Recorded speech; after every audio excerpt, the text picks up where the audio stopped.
Ladies and gentlemen, it is Wednesday, October 29th, 2025, and here's what's coming up on the Owen Report today.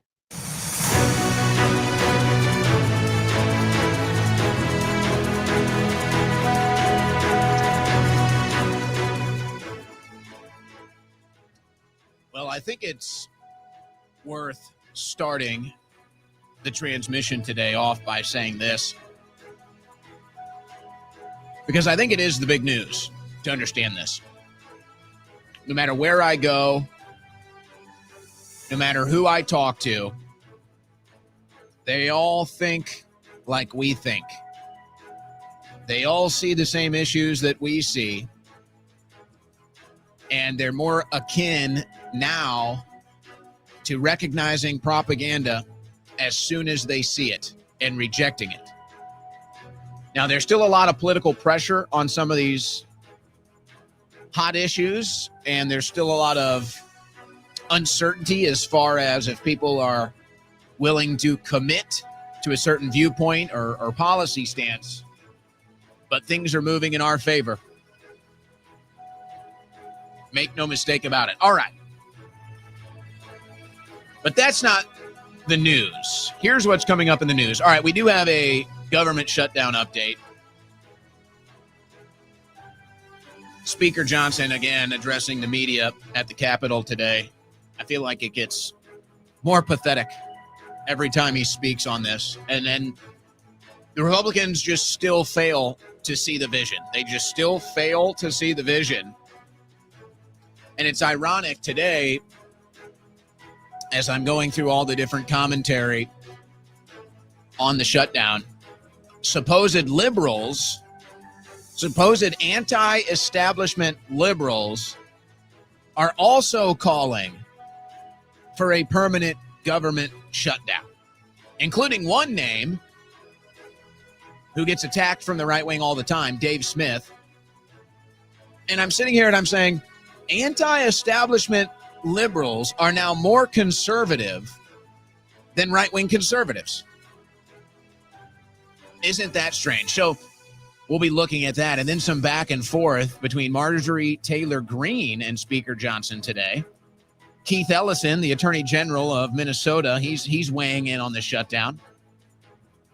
And then you have the continuation of information from Jack Smith's political persecution of President Trump and his supporters. The list of Republicans grows. Now it's going to be probably over 500. This morning they had it over 150. There are meetings happening in Washington, D.C. today. They're actually ongoing right now. And new information is leaking out that there could be up to 500 names of just Republicans on Jack Smith's list. So that original list where they were spying on the 8 Republicans that caused all the fuss, well, that number is about to increase to about 500. I anticipate the headlines will drop on that before the end of the show if they're not already getting out. And then President Trump says Jack Smith is a criminal that belongs in prison. More of that, please. More of that. I'll take a double helping of that, and then I'll come back for seconds. That's what we voted for. Arresting the deep state criminals. That's what we want. We've got some stories dealing with ICE and some arrests that they've recently made. They're causing a little bit of a controversy. More voter fraud is being discovered in swing states. Now Ohio discovers thousands of non-citizens registered to vote. The Fed cuts interest rates today. It's good news, but it's not near where it needs to be. And then we've got Kash Patel making headlines today, shutting down any foreign intelligence probe into the Charlie Kirk assassination, specifically shutting down Joe Kent's effort, where there seems to be a bashing of heads or egos between Kash Patel and Joe Kent. Now, Gabbard fully supports Kent, but apparently whatever Kent was doing, Kash Patel wanted to shut it down and did. And then why is Bill Gates in the news today? Why is Bill Gates in the news? This news update was brought to you by OwenSchroyer.store, the official site for Owen Report merchandise.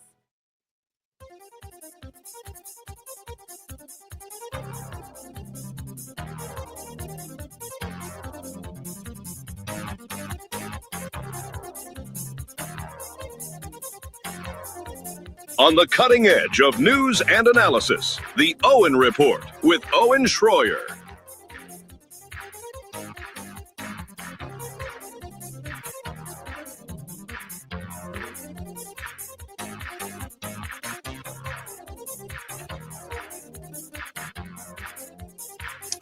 Let's monologue a little bit. Let's monologue a little bit to open the show. Let's wax political poetry, if you would allow me to start the show today.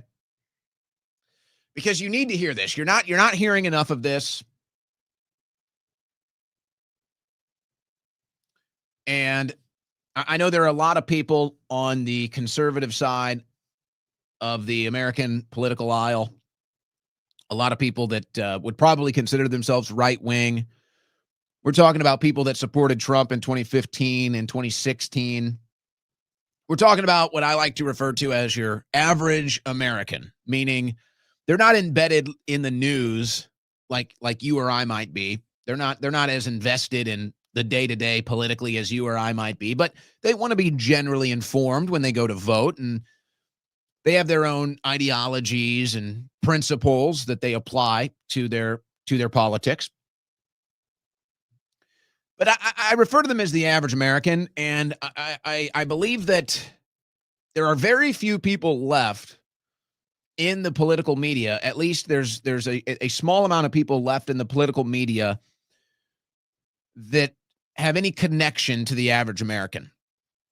And the reason why I say that is, if they did, they would probably be changing their commentary on some of the issues. Now, that's not to say that you don't move in accordance to the masses. It's more just to say that some of the things that they decide to talk about and the angles that they take, if they understood where the average American stood on these things, they probably would change tact. Now, I could point to a bunch of different things, and it's all in the news today, but it goes like this. Whenever I go out just doing normal American activities, go out to a restaurant, to breakfast, to dinner, to the gym, to a sporting event, to a concert, hang out with friends, a party, whatever, and people want to talk politics. And it's like, without fail, 90%, and we're talking about all different backgrounds of average American. We're talking about people that are extremely successful in their fields. And we're talking about young people that are still figuring it out. I mean, the whole spectrum. And they're all looking for the same answers, which is, what has happened to MAGA? What has happened? They can't make sense of it. They can't understand it. They're not following the political day-to-day, but they're also not seeing any of the stuff that they thought would happen once Trump got in for his second term. They're just not seeing it. So they're kind of shrugging their shoulders and they're saying, hey, what's going on? And they seem to be landing on the conclusions that most honest people in the media have now landed on, which is that for whatever reason, so far, this administration has decided to prioritize foreign policy decisions on behalf of Israel. Now, you can agree or disagree, and some of the people will already start screaming at their screen. They can't handle this. They can't believe it. For whatever reason, we see it. And now they're freaking out over Tucker Carlson and Nick Fuentes, which is another one. So this interview goes massive. And I'm even talking to people that in the past have had issues with Nick Fuentes' commentary and still have issues with Tucker Carlson and some of the things that he's doing right now in the political movement. And yet every person, even the people that kind of look at Nick and kind of crook their head to the side a little bit like, And the people that look at Tucker Carlson are just like, I don't know. Even they are coming up to me and they're saying, I don't get it. Why are people freaking out about this Tucker Carlson, Nick Fuentes interview? What is the big deal? I listened to it. I don't really like either one of them, but I listened to the interview. I thought it was a good interview. I didn't see any problems with it.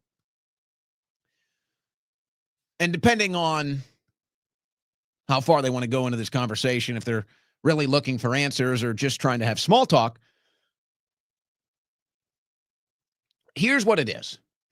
And this is not a new issue in politics. It's actually a really old issue, except it's much more diverse and the pool is much larger, let's say. And I'll refer to an old episode of Family Guy. Many of us probably grew up watching Family Guy. And Seth MacFarlane, the creator of Family Guy, is no conservative. Certainly, he's a liberal. But he did a show, and Rush Limbaugh was the guest character for one of the episodes. And Seth MacFarlane, who's a liberal, postured it of all of these people hating Rush Limbaugh. And then he postures the question to the haters of Rush. He postures the question in the episode of Family Guy. Have you ever actually listened to him speak? Have you ever actually listened to Rush Limbaugh? Or are all of the things that you're saying based off of what somebody else said or what somebody else thinks or what somebody else feels? And ultimately, the conclusion reached in this episode was that the people that hated Rush Limbaugh never listened to Rush Limbaugh. They really know nothing about him. They just see the negative hit pieces, the negative headlines, and then form their opinions off of what other people are saying, even though they've never listened to him.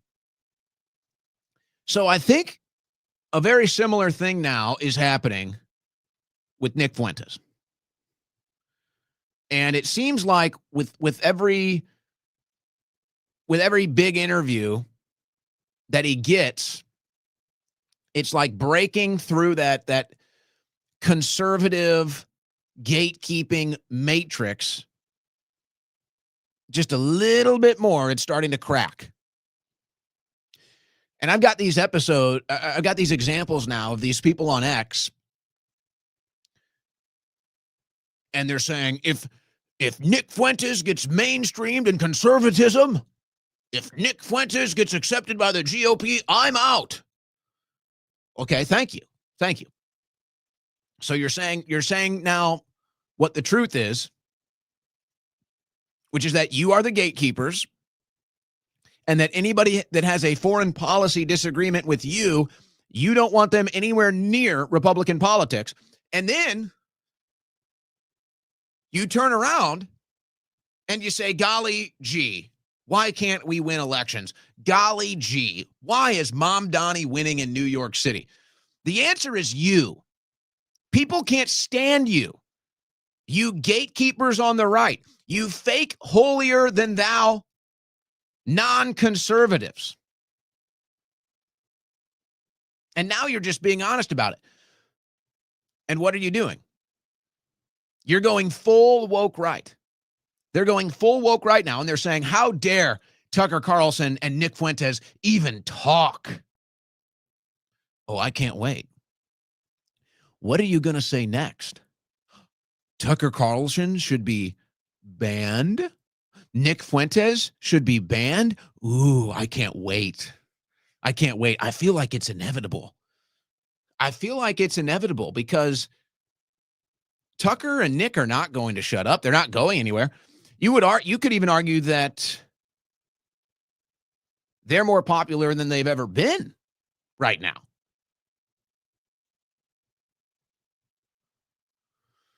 So where are you going to go? You're not going to support the GOP? You're not going to vote Republican anymore because of a foreign policy disagreement, because of a foreign country that you're loyal to that most Americans aren't? Where are you going to go? That'll be interesting to see.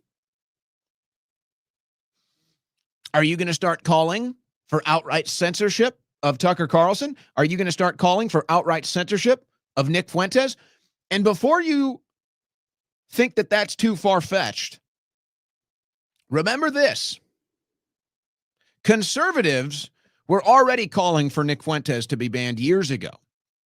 And many conservatives celebrated when InfoWars and Alex Jones and myself and others were censored and removed from the internet in 2018. Don't for 1 second think that these fake conservatives won't start engaging in censorship tomorrow if they could. They absolutely would. And they absolutely will if they have the power to do so. I say go for it, guys. I say go for it. Just go full mask off. You're already kind of half mask off as far as where your loyalties lie.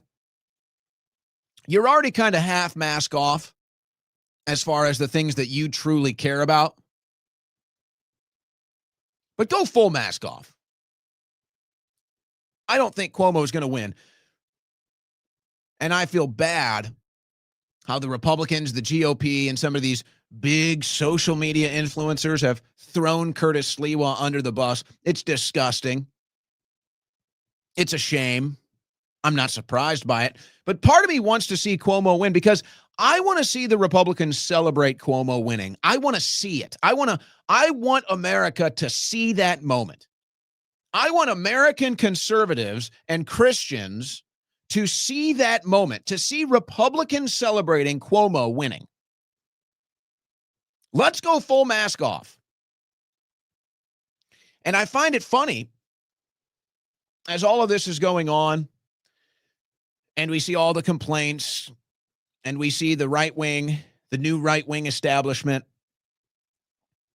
wanting to purge is the word they use, purge anybody from the Republican Party that's not pro-Israel. And that's just the bottom line.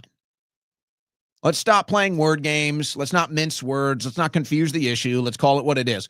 They want to purge anyone from the Republican Party that is not pro-Israel. That's what they want. And they're losing badly.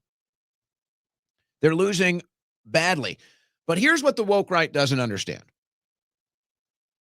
This is what the woke right doesn't understand. They don't understand that we've already been here before. They must forget that in 2015 and 2016, when we were supporting Donald J. Trump for president, they were supporting Jeb Bush. They were supporting little Marco Rubio. They were supporting Ted Cruz. They were supporting everybody else but Trump. They were anti-Trump then. They were never Trump then. So they think that there's this new thing now, like, oh, we're going to bully you from the right. We're going to attack you from the right. We're going to flank you from the right. And we're going to take you out and defeat you. Oh, really? How did that go in 2015 and 2016? How'd that go for you? Because it would appear to me like you're now riding the coattails of what we did. Yeah, it would appear to me that you're actually the followers here. You think you're leaders. You have this weird ego issue. You're in a moment of self-delusion now. You think you're the leaders. You're the followers. You followed us. If it was up to you, there would never be a President Donald Trump. We did that. Now, you've successfully hopped on the bandwagon and basically co-opted the movement. You've run a mutiny on the real leaders and thrown them overboard, and now you're trying to bury them in the dirt and hope that things can go on without us. But we've already dealt with you 10 years ago. We already dealt with you. We already beat you, and we will do it again. Now, this is going to be a different time period because Trump already won. And now that you guys, I guess, are for covering up the Epstein client list, since you guys don't want to demand deep state arrests, as long as the foreign policy fits whatever benefits you or your beliefs. I don't know why you're so obsessed with that issue, but okay, that's what it is, for whatever your reasons are. So you'll have your time and you'll have your 4 years.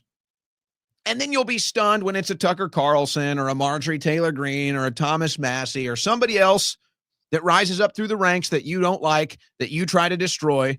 And then we beat you again. And then you have to follow us again. And then you co-opt our movement again. Probably the exact same cycle we'll have again in the next 8 to 10 years is my guess. See, it seems that it just keeps happening like this.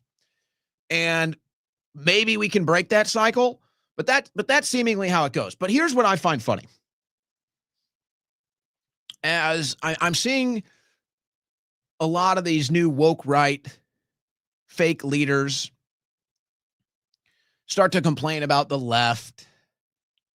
And I'm sitting here and I'm looking at them and I'm saying, wow, what are you going to do when they come for you? What are you going to do? Because none of you are fighters. None of you are fighters. And the fight's coming. It's coming again. But where were you in 2015, 2016, 2017, standing up against the leftists in the streets and the protests? Where were you? You weren't there. I didn't see you. I was there. You weren't. Where were you in 2020 standing up against the COVID tyranny and the lockdowns and the mask mandates and the vaccine mandates? Because I didn't see you there. I was there. You weren't. You're not fighters. Where were you in 2020 after they stole the election? Where were you in January of 2021 when we tried to stop the steal of the election? Oh, that's right. You were nowhere to be found. Notice how none of the people on the woke right are January 6th defendants. Can you show me one? There's got to be one, I'm sure. There were thousands of them. Maybe there's one, but I don't know. And so I find it funny that they're sitting here thinking they're flexing their muscles, thinking that they're in control of things.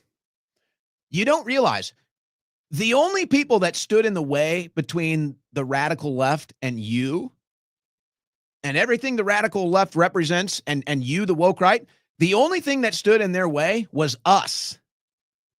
We stood in the fray. We took the flack. We took the censorship. We took the smears. We took the physical assaults, the doxings, the lawfare, the imprisonment, the death threats, the swatting. We took that while you guys were playing in the flowery fields, while you guys were deciding when you wanted to support Trump or not. You weren't sure in 2020, but then in 2024, after it was clear he was going to be the nominee again, then you guys were all in for Trump. We were standing in the fray. We were being persecuted. We were being censored. We were being attacked. None of you are fighters.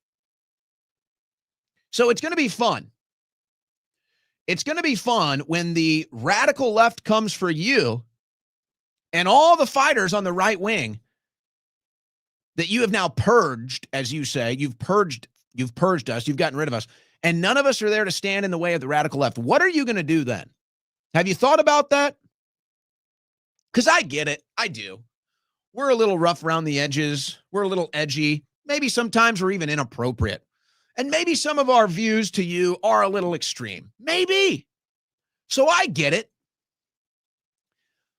But you're going to find out real soon, you need us, not the other way around. You just don't realize it yet because you've never been in the fight. You've always been observers. You've always been phonies and frauds and cowards, Jeb Bush supporters, anti-Trumpers, never Trumpers. But, you want to purge us? You want us off of the political playing field? Okay. All right. How do they say it? Be careful what you wish for? Yeah. You think it's tough dealing with us? You think it's difficult dealing with the woke left? Wait till you find out how you're going to deal with them without us. Let's see. Let's see if any of you get out in the streets. Some of you decided to try to fill the void left by Charlie Kirk, and you went to college campuses with about 10 security guards and a folding table. Yeah. Let's see how long that lasts. Yeah. Let's see what you can organize. Let's see what influence or effect you can really have. because it's all a charade. You're just establishment shills now. And if you think purging the true conservatives and the true American fighters from the right wing is going to offer you any solutions or any path to making America great again, you're about to find out the hard way. I'm afraid to tell you. You're about to find out the hard way. And so this will lead us into the government shutdown news today. I'm seeing people on the left. I guess Dave Smith would be an example of somebody on the left. I don't know. But that's one that the woke right loves to attack, is Dave Smith. And Dave Smith is saying, hey, why don't we do a permanent shutdown? Why do we even have these SNAP benefits? And I'm sitting here, I'm scratching my head. I'm like, so Dave Smith, the supposed liberal comedian, is more conservative than mainstream Republicans now. And I guess you have to ask the question, what is it that mainstream Republicans even conserve anymore? Do they conserve anything? It's a genuine question. What does the Republican Party conserve? Culturally? No, they've embraced the LGBTQ plus. They have. Okay, fine, whatever. I'm for big tent politics. I believe political purism is cancer, a terminal illness to any political movement. So fine. Hey, if they want to stop putting Democrats in power, whatever, bring them all in. But Republicans, conservative culture anymore? Nah. They bring adult film stars. They mainstream adult film stars. They mainstream LGBTQ plus activists. Okay, fine. Hey, big tent, let's win victories. Cool. But it's funny, there's one issue. You can be an adult film star. You can be LGBTQ plus whatever. And they'll mainstream you and they'll put you on the platform at the biggest political events that the Republican Party has, at the RNC. And you'll get mainstreamed. But if you dare have a disagreement on foreign policy, you could be a true conservative, a true Catholic, true Christian, highest moral standards, everything. Big family man, big community man. But if you dare have a foreign policy disagreement, you're purged from the party.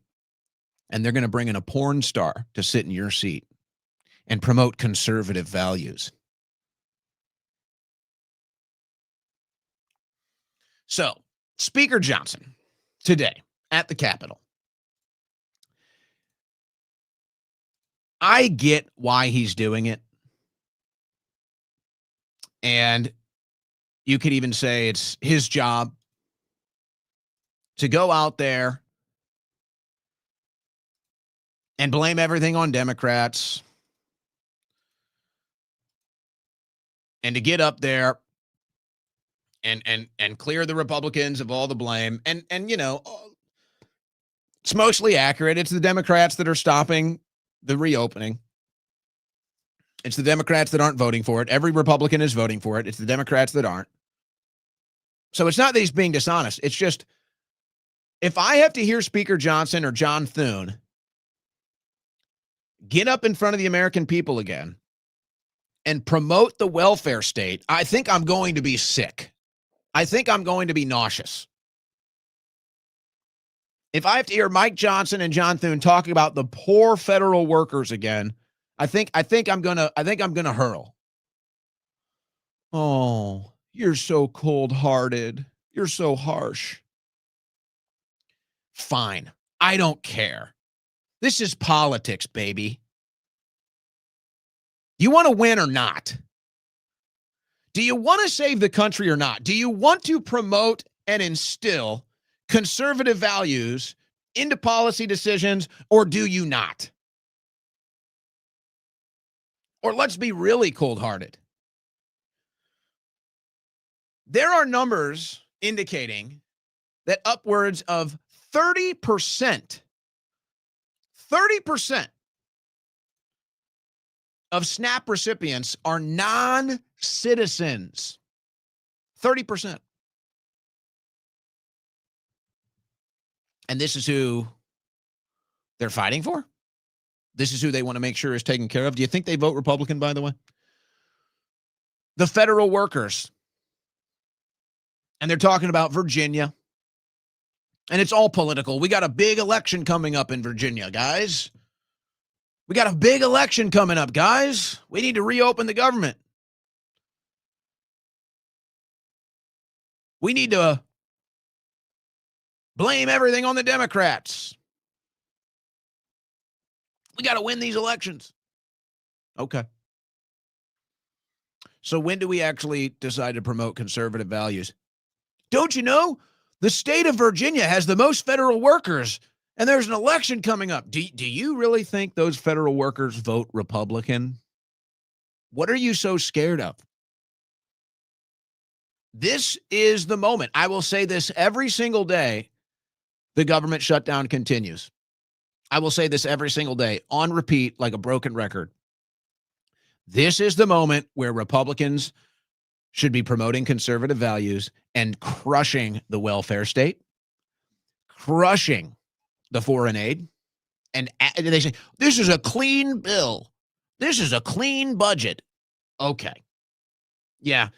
Guys, it's so clean. We just reached the record for the highest debt the country has ever been in. We're now making annual payments of $1 trillion. That's how clean it is, guys. They say it's a clean bill. I don't think there's been a clean bill in Washington, D.C. since any of us have even been alive. Because we wouldn't be $40 trillion in debt if there had been. It's a clean bill. It's a joke.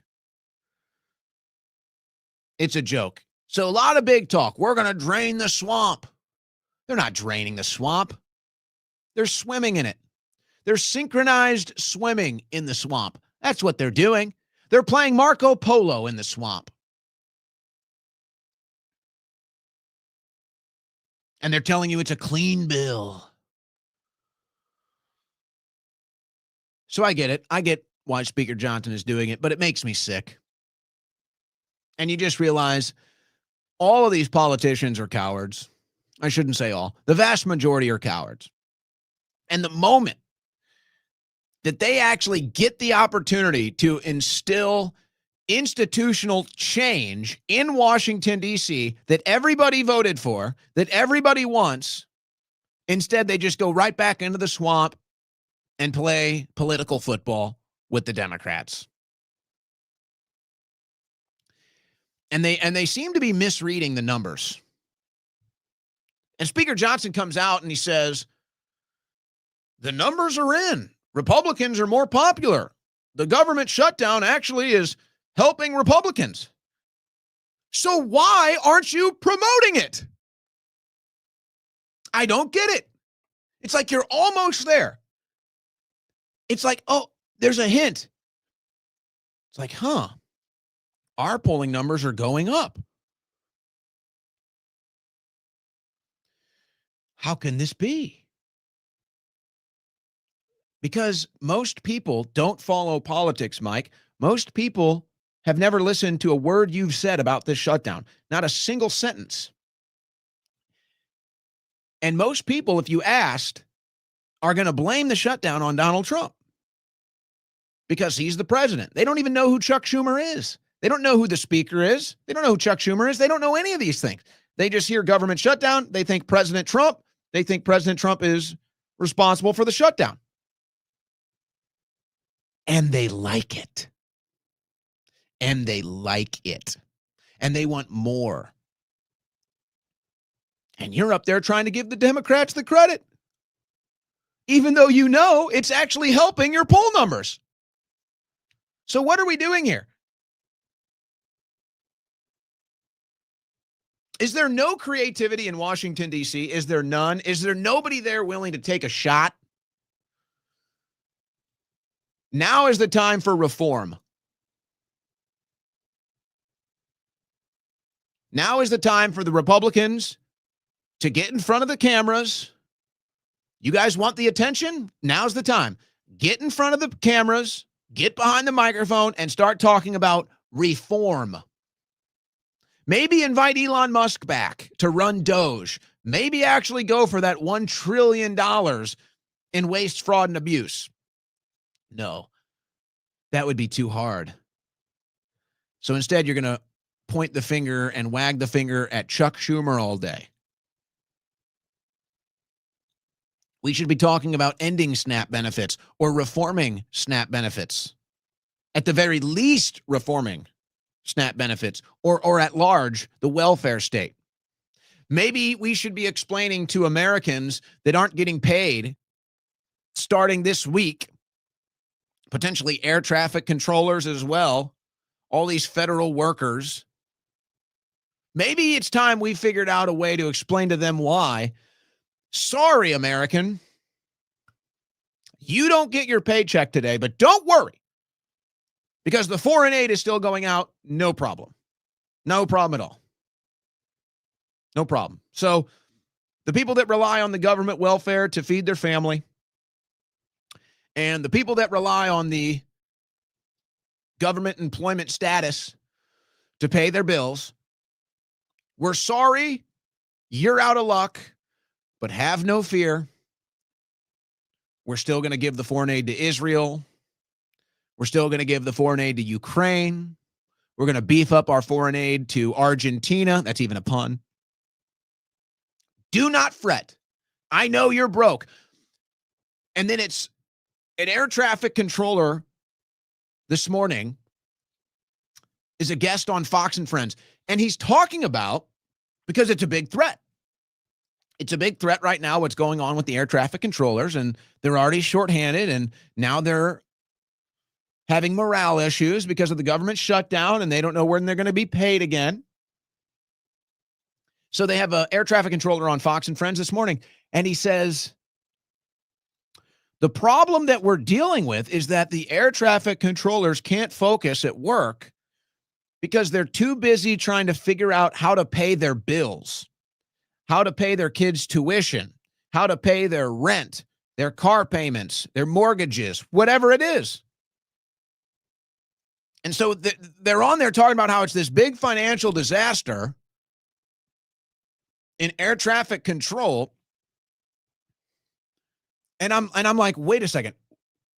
What is the message here? Because if I'm hearing this right, what you're saying is that air traffic controllers, which is a very highly skilled position, you'd think you're probably clearing 6 figures a year if you can qualify for that job. You shouldn't be poor. You'd think you're not living paycheck to paycheck. You might not be rich, but you should be well taken care of. You shouldn't have to be worrying. And now we're told after 1 week of missed paychecks, air traffic controllers are fumbling around trying to figure out how they're going to pay their bills. I'm sorry. You know what that says to me? That says to me the economy is in bad shape. That's what it tells me. Oh, you mean the air traffic controllers don't have $10 million in the stock market and they're not getting a 5% bump every day on their $10 million in the stock market? I'm shocked. You mean the average federal worker who works at a desk for an hourly wage, you're telling me they don't have a portfolio of assets that is increasing in value? I'm stunned. But I thought the economy was great. So this is what the American people hear. And it's like, we're right back into this political swamp, into this political football, but they don't understand. The American people have had the rose-colored glasses removed. The American people have had the blindfolds, maybe not totally removed, but we now have slits so that we can see through it. The blinders on our sides are now expanding. You can't play these games with us anymore. Oh, the air traffic controllers are really struggling financially, and so that's because of the government shutdown. I'm sorry, if somebody making 6 figures a year, working in a very important job, misses 1 paycheck and can't pay their bills, that's what you call a bad economy. That's what you call an economy issue. And so while American workers are facing this financial hardship, foreign aid continues to go out hand over fist, billions of dollars. This is what the American people are thinking. This is how the American people are consuming this news now. And you can get up there and play tiddlywinks and political politics, football all day long. Nobody's hearing it. They're living paycheck to paycheck. They're seeing foreign aid continuing to go out. They're being told how great the economy is as they struggle. And you think they give a damn about a government shutdown? They even came out with the polls in Virginia. Do you know what the bottom issue? They had like 20 issues on a list for the Virginia electorate that is about to go vote. They had 20 issues. Do you know what the bottom last issue was? Do you know what the last issue of all the issues on this questionnaire of Virginia voters, do you know what the last issue was? The government shutdown. The very last. And that's in Virginia, that has the most federal workers of any state. And the last issue they cared about was the government shutdown. Why are we playing this game? Why won't the Republicans actually act like conservatives for once? Why won't the Republicans actually start to be agents of change that their voters are begging them to be for once?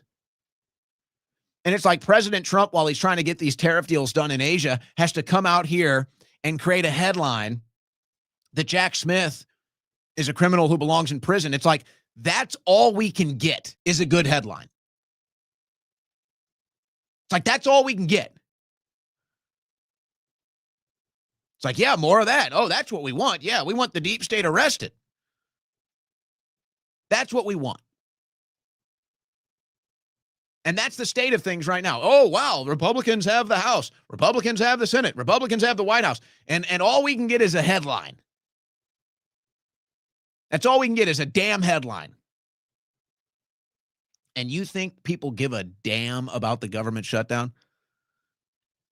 You want to win elections? You want to bury the political left? Do you want to end the Democrat Party politically? Step in front of that podium tomorrow and talk about government reform. Step in front of that podium tomorrow and talk about ending the welfare state. Talk about ending or reforming the SNAP benefits. Start talking like the average American wants you to talk. Start thinking like the average American is thinking. We don't care about a government shutdown. I'm sorry to say, we don't care about the federal workers. And if you really wanted to fund them, you could. And that's the big lie. That's the big lie. The government shutdown. It's the most disingenuous, fake political stuntery that we have to endure. If any of you wanted to pay these people, you could pay them tomorrow. The foreign aid doesn't stop. The trillions of dollars that we have to pay on the interest on the debt our country is in doesn't stop. You guys print money. You make money. You make it out of thin air. Literally, they make money out of thin air. And then they sit up there and they say, sorry, we can't pay you. Sorry. Nothing we can do. But by the way, Argentina, here's another $40 billion. What? That's 4 months. That's almost 5 months worth of SNAP benefits, $40 billion. But you don't get that. Argentina does. So I'm just so sick of it. And I know I'm not the only one. Most people are. Mike Johnson and Marjorie Taylor Greene clash in heated private GOP call over shutdown strategy. Because, see, Marjorie Taylor Greene gets it. Marjorie Taylor Greene understands it. She's like, hey, what are we doing here? I thought we were draining the swamp. I thought we were arresting the deep state. I thought we were making America great again. You guys are up here walking up to the podium crying about a government shutdown that most people couldn't care less about. Seems like Marjorie Taylor Greene gets it. So this conference call yesterday, I'm sure Marjorie is like, hey, drop the act. Nobody cares about the government shutdown. Let's talk about the issues that people actually care about. Well, what does that do for us, Marjorie? Says Speaker Johnson. Speaker Johnson, what does going to the podium and complaining about a government shutdown do for us? What have you ever done for us? Here's what Green told Fox News. Tell me this isn't spot on. Tell me this isn't a bullseye from Marjorie Taylor Greene. You guys need to get out of Washington, D.C. and go back to your districts and talk to real people because people are pissed. They expect us to do our legislative constitutional duty and not take marching orders from the political team at the White House. She then said even the president is losing support. Folks, she's right. She's right. There's this, I don't know what you would call it. I don't know if there's a word for it in human psychology. I doubt it's a new thing, but maybe it's a bigger thing than ever. It's this weird thing where it's like, you just telling the truth pisses people off just because they don't want to hear it. So I guess it's been around forever. I don't know what you would call this. But like you tell one of these Trump cultists, you tell one of these people that have built an entire personality, an entire brand off of Donald Trump, that really I think they're just scared. I think they're just scared of life after Trump.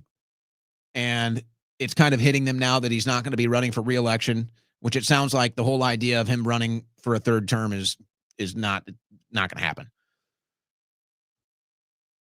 So maybe Bannon was just going for headlines when he said that.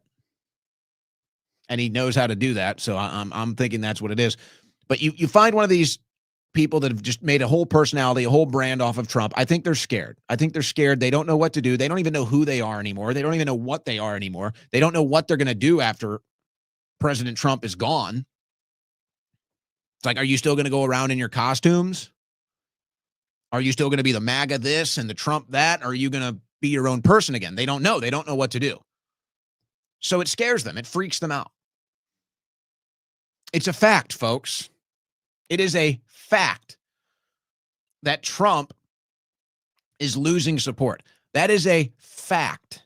And you can deny it as much as you want because you're high on the sauce. You can close your eyes and close your ears and tell people to stop talking. But that's not going to change the reality. Folks, I'm talking to veterans, huge Trump supporters.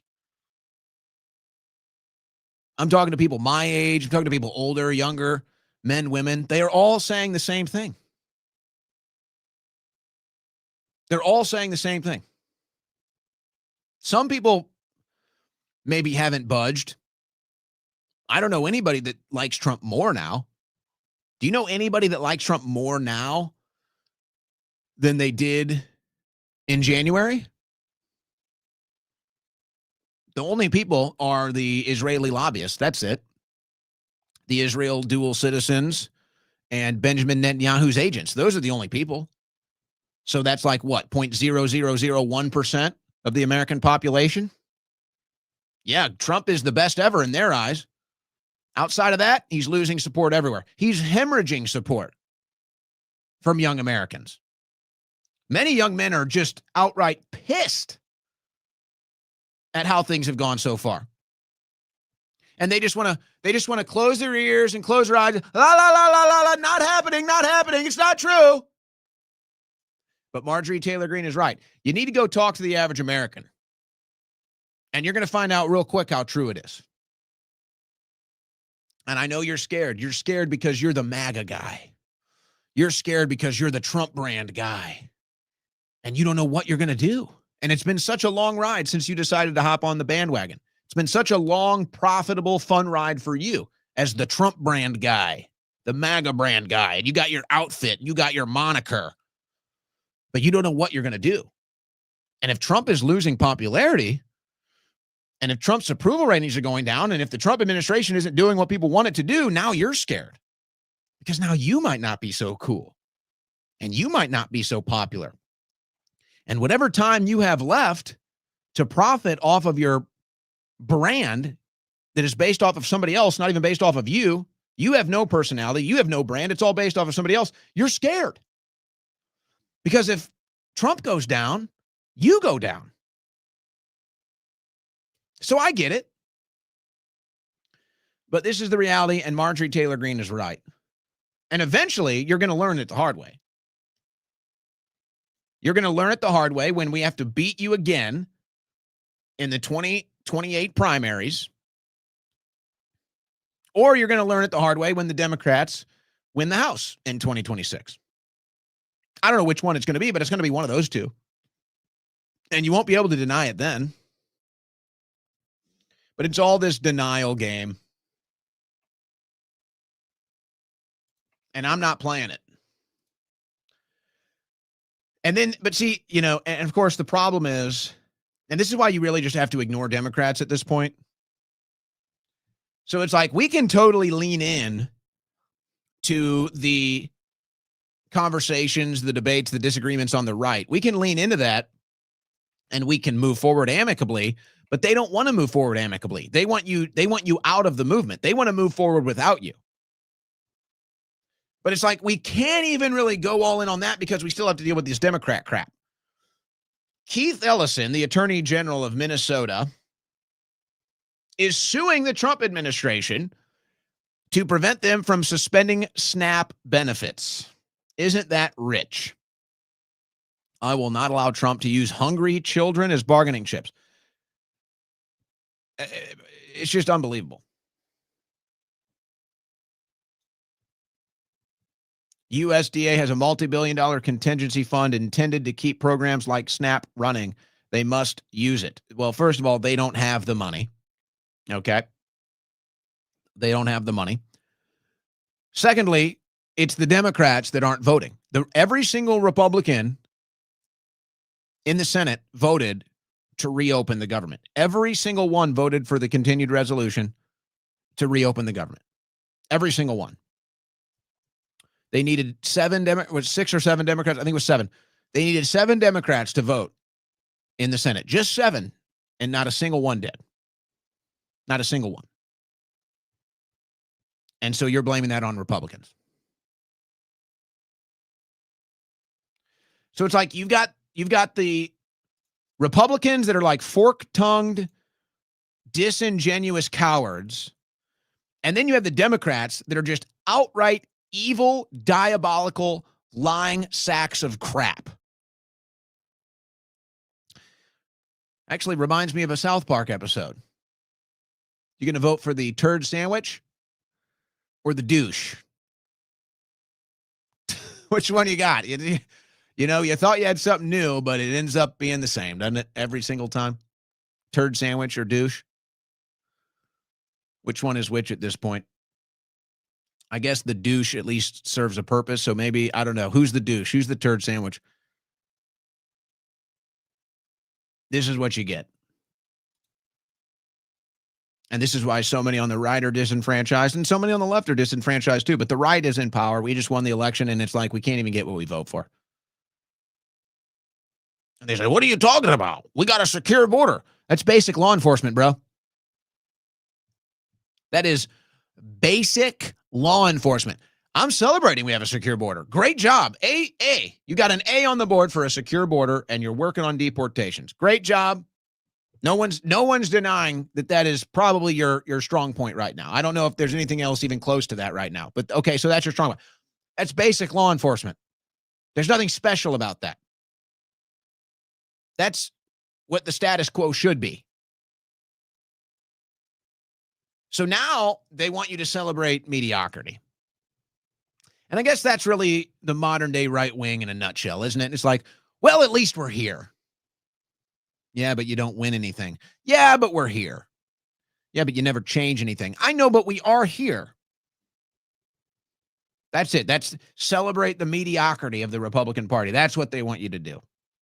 So, okay, you've got a golden opportunity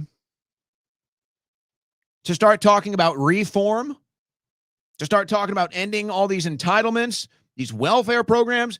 You could snowball it into foreign aid. Maybe we can actually do something about the debt. And they're just, we're going to play political football, point the finger at the Democrats, and then go home. Or maybe go to our luxury DC apartments with our friends with our, interns. Yeah.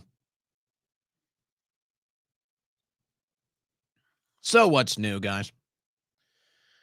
So what's new? Well, I guess, we got an alien spaceship or a comet or something coming up. It's like, honestly, I came on the air. It's like, I don't even want to do the politics because people just say you're black-pilled, you're a pessimist. So fine, what do you want? I'll just come on here and talk about what? I saw a bunch of orbs in the sky in Austin, Texas last night. That was kind of cool. Or whatever the hell was going on. So, okay, Republicans are going to blow it. They're going to, this government shut down, a golden opportunity to actually to do some things your voters want you to do, and they're just not going to do it. And now they got another golden opportunity. They got another golden opportunity with what's being revealed in this Jack Smith Arctic frost probe. Do you think they're going to blow that too? Say it's a pretty safe bet. They're probably going to blow that deal too. That would be my guess. That would be my guess. And I guess time will tell. But hey, at least it's like, wow, President Trump is like, holy smokes. These Republicans are blowing it bad right now. I'm gonna give him a positive headline and say Jack Smith belongs in prison. It's like that's the best we can get right now. So we'll have more on that coming up in the second hour today. As we close out the first hour of today's show, remember our friends at blackoutcoffee.com, folks. Remember them. If you're a coffee drinker, this is the official coffee of the Owen Report. And after doing a bunch of taste tests and deciding which coffee company we wanted to go with, it was a no-brainer for us. It was Blackout Coffee. Now, you can get 20% off your first order. We're offering you 20% off your first order right now. All you got to do is go to blackoutcoffee.com/Owen. Now, my favorite is the dark roast, the pitch black espresso, or the brutal awakening. Those are my favorite as far as the bags of coffee are concerned. But I'm starting to dabble into the single serve pods, and I just can't help it. I can't help myself because it's a lot more convenient than making a full pot of coffee and then drinking 6 cups. And they do have the normal roasts. You can get your dark roast, your medium roast in the single serve pods. Or if you want to get fancy or, dare I say, a little bit fruity, go with something like a blueberry crumble, maybe a cinnamon French toast, maybe a chocolate cherry. Or if you want to get seasonal, they even have a pumpkin spice. Everybody loves the pumpkin spice. So if you want to get seasonal, and then, you're already seeing the Christmas ads. You've got your peppermint mocha. You've got your winter wonderland. You've got your eggnog. You've got your candy cane. So they're all ready for the Christmas season. A great gift for your friend or family member that's a coffee drinker. And it's just great for you because it's great coffee. And you support a great American coffee company that supports free speech. Now, if you've never tried the instant coffee, to me, this is now a must-have. The instant coffee is a must-have, and it doesn't have to be your go-to. But if you're in a rush and you need a cup of coffee as fast as possible, the premium instant coffee from blackoutcoffee.com will not let you down. And it's a 32-pack. So you get 1 box of this, you're going to be set for a while. Try it. It's the best instant coffee you're going to find, the best flavor. Most instant coffee, it kind of just tastes watered down. You're not really satisfied drinking it. Not the case. Not the case with the Blackout Coffee Premium Instant Coffee. So go to blackoutcoffee.com/Owen. Get your new favorite coffee and use coupon code Owen at checkout so that you can get that 20% off your first order. Thank you to our friends at blackoutcoffee.com/Owen. All right, first hour in the books, and we'll get into the Jack Smith Arctic frost news on the other side of this break. You're listening to the Owen Report on the Win Network.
All right. Now, I want to get into the next thing the Republicans are about to blow, in my opinion, and that is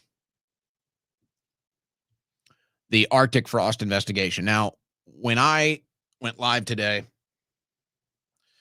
the latest number in the news was 160 Republicans. Now, this was originally, it was the 8, and we all saw them complaining about getting spied on, even though they all voted for the government to spy on us. They don't like it when they get spied on. The number is increased to over 160. It'll be 500 by the end of the week if it hasn't hit the press yet. But there are ongoing meetings right now in D.C., and there's some journalists that have some insider stuff they're going to be breaking today.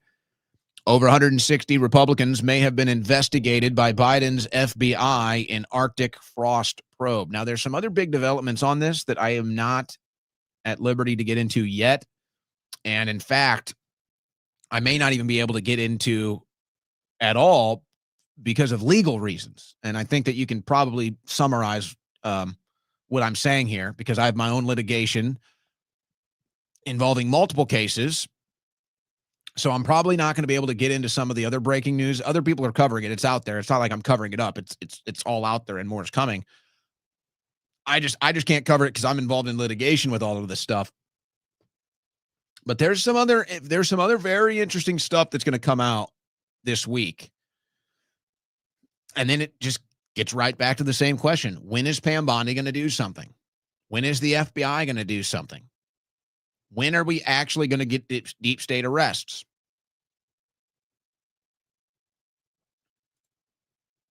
So Trump comes to the rescue with a headline. Trump calls Jack Smith a criminal who should be in prison in latest attack on his perceived foes. Perceived foes. Yeah, they just lied about Trump. They just framed Trump. They just brought him into court. Total weaponized judicial system. Total lawfare. These are not the perceived foes of just President Trump.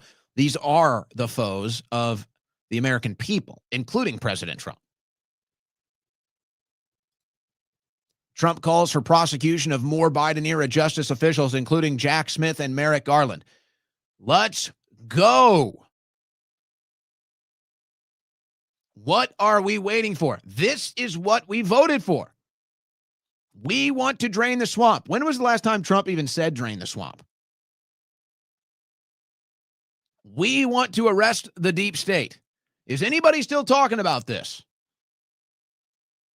Or have these words, have these terms been removed from the Republican Party lexicon because it might just mean we want you to do something about it? Might just mean that.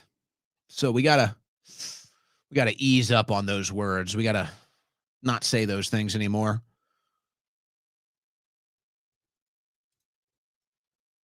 Parker, 5th grade teacher and family detained by ICE in Colorado. Global Village Academy parents were sent a letter on Monday alerting them that Marina Ortiz and her family were detained while she was completing a routine appointment related to her immigration case.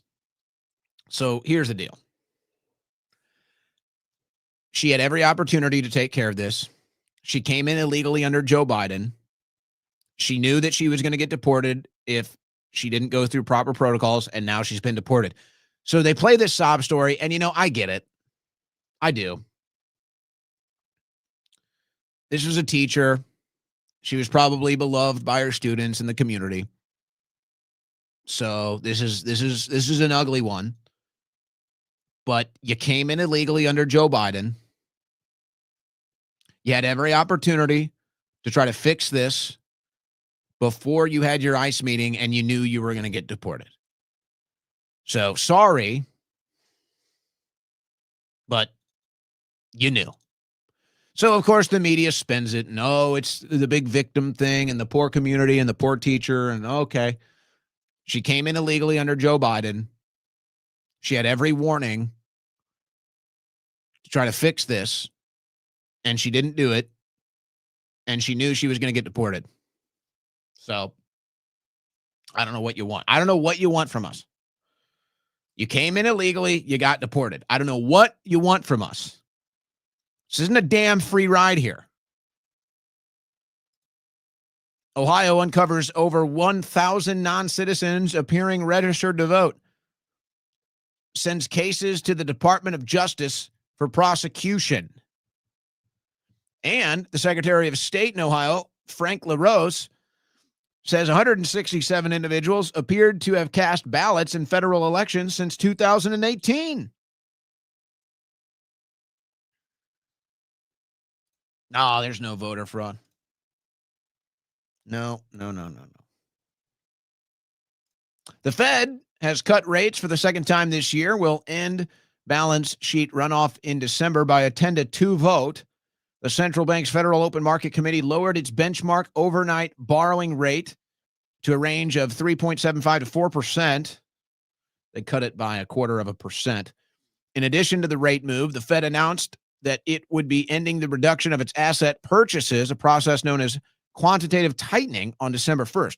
The statement reiterated concerns that policymakers have over the labor market, saying that downside risks to employment rose in recent months. All right. So they're trying to lower the interest rate. It's finally going the right direction. It's not enough yet. But the big interest rate that people need to see a massive change on is mortgages, is the housing market. That's where you really need to get the interest rate down. That's where people are really suffering right now. And they're signing on to mortgages, and it's almost impossible to get it under 5%. And that's tough when you're paying that much interest. It's not good. Not good economics. Now, after today's show, I'm going to be interviewing a member of the Beef Initiative, which is well-connected, well-informed to the cattle ranchers and the beef industry lobbyists in Washington, D.C. And so we're going to get an update on that later today, later after the show at 6:30, when I interview Brianna Sagdahl right here. And we'll ask about the situation with Argentina. We'll ask about this. Senate votes 52-48 to nuke Trump's tariffs on Brazil. And the headline from the Gateway Pundit, these 5 rhinos voted with the Democrats. Well, I would say it's like this. Tom Tillis, yeah, I guess you could say maybe he's a rhino, but I don't know. He seems just unpredictable. He knows his political career is coming to an end, so there's no consequence for him. Now, Susan Collins, Lisa Murkowski, and Mitch McConnell, that is your rhino voting block. That is your anti-Trump, that is your rat voting block. Republicans against Trump, your rat voting block. That's Collins, Murkowski, and McConnell. Now, Rand Paul, who's one of the few, maybe the only conservative left in the Senate, he's always had a principled stance against against tariffs. So I don't really think that this is too big of a story that Rand Paul voted against it, because he's consistently voted against it. He's consistently had a principled stance against tariffs, whether you like it or not. That's just always how Rand Paul has been. He's been consistent on that.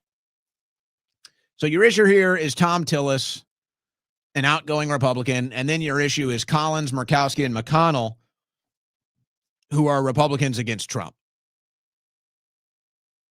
But this is certainly not how Trump wanted it to go, because I think this was kind of part of the alley-oop with the bailout of the Argentina beef market. So I don't think that's exactly how he wanted that to go. Yeah, you remember that murder on the train of the Ukrainian refugee?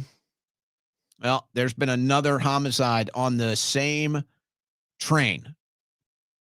CMPD investigating homicide near South Charlotte light rail stop. Another one. Another one. At the scene, sounds like it's another young woman. They found Zafina Rivers, 23 years old, near the Norfolk Southern train tracks with a gunshot wound. Rivers taken to a hospital, later died, according to police. They don't have too many details on this homicide right now. So, oh boy. It's a shame. Can't even ride the train anymore without taking your life, without risking your life. Taking your life into consideration now when you ride the train. All right, this story is getting a lot of play, a lot of attention today. Kash Patel shuts down Charlie Kirk foreign intelligence probe, an explosive feud with Trump's counter-terror chief. Now, that is Joe Kent, who is a great American. FBI Director Kash Patel crushed efforts by Tulsi Gabbard's closest advisor to see if a foreign power was involved in Charlie Kirk's assassination. The head of the National Counterterrorism Center, Joe Kent, analyzed FBI files to determine whether Kirk's alleged killer received assistance from a foreign power. Kent's investigation alarmed Patel, who believed the counterterror chief was overstepping by interfering with an ongoing FBI investigation, according to the New York Times. Now,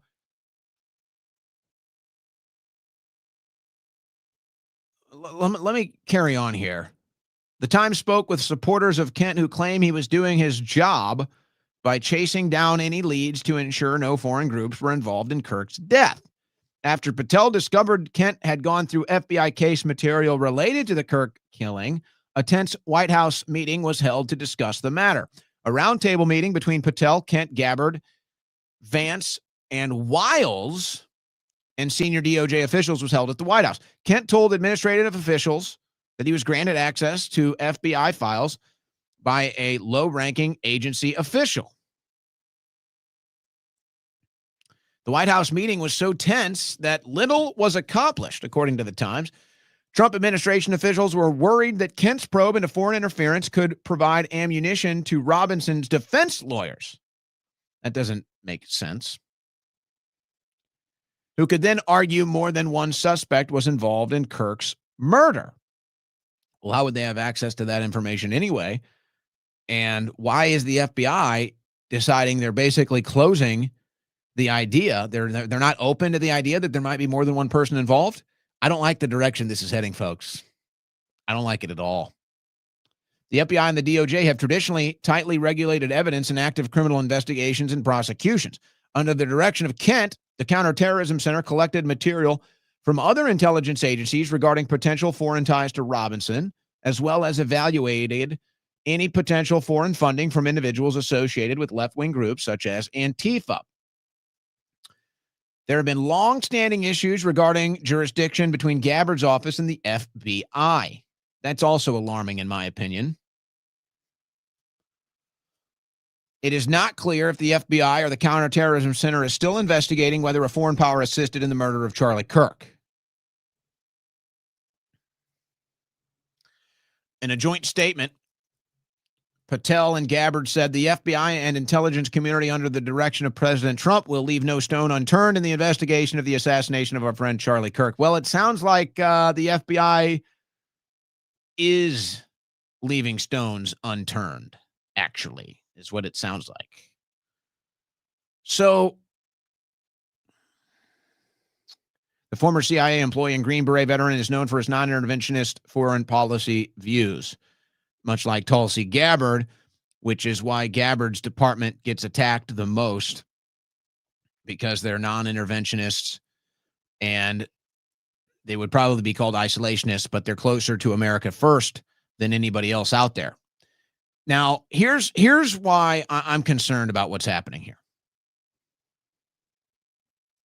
Because you have to ask the right questions.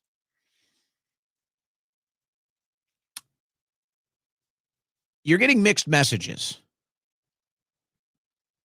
If the FBI says they want every stone unturned, then why are they stopping Joe Kent from turning over stones? What is it that the FBI has seen that we haven't?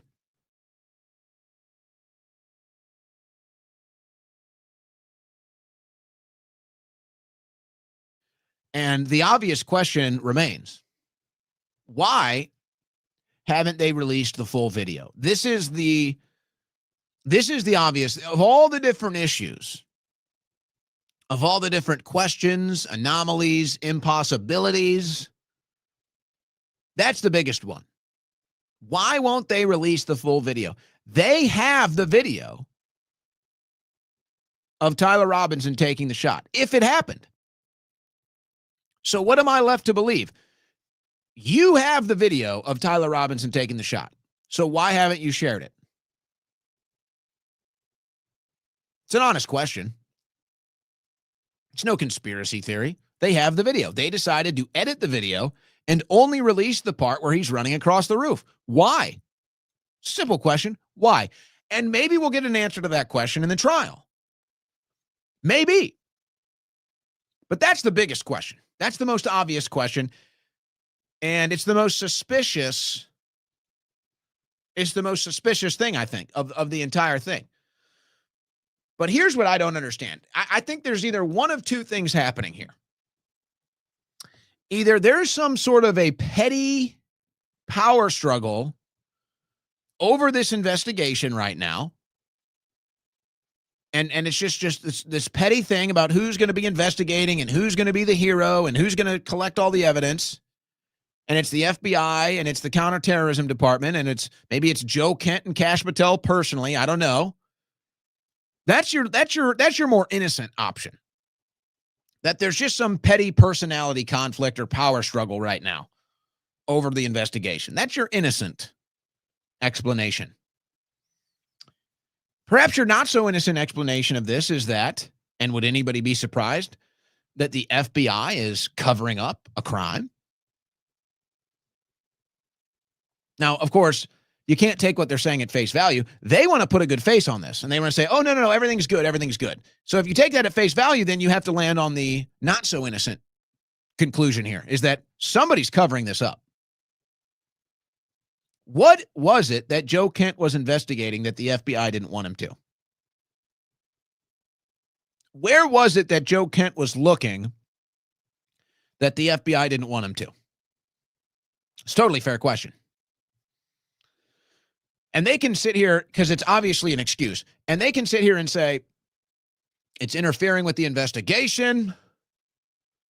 It'll give Tyler Robinson's defense an out. But hold on a second. Folks, think about this for 1 second.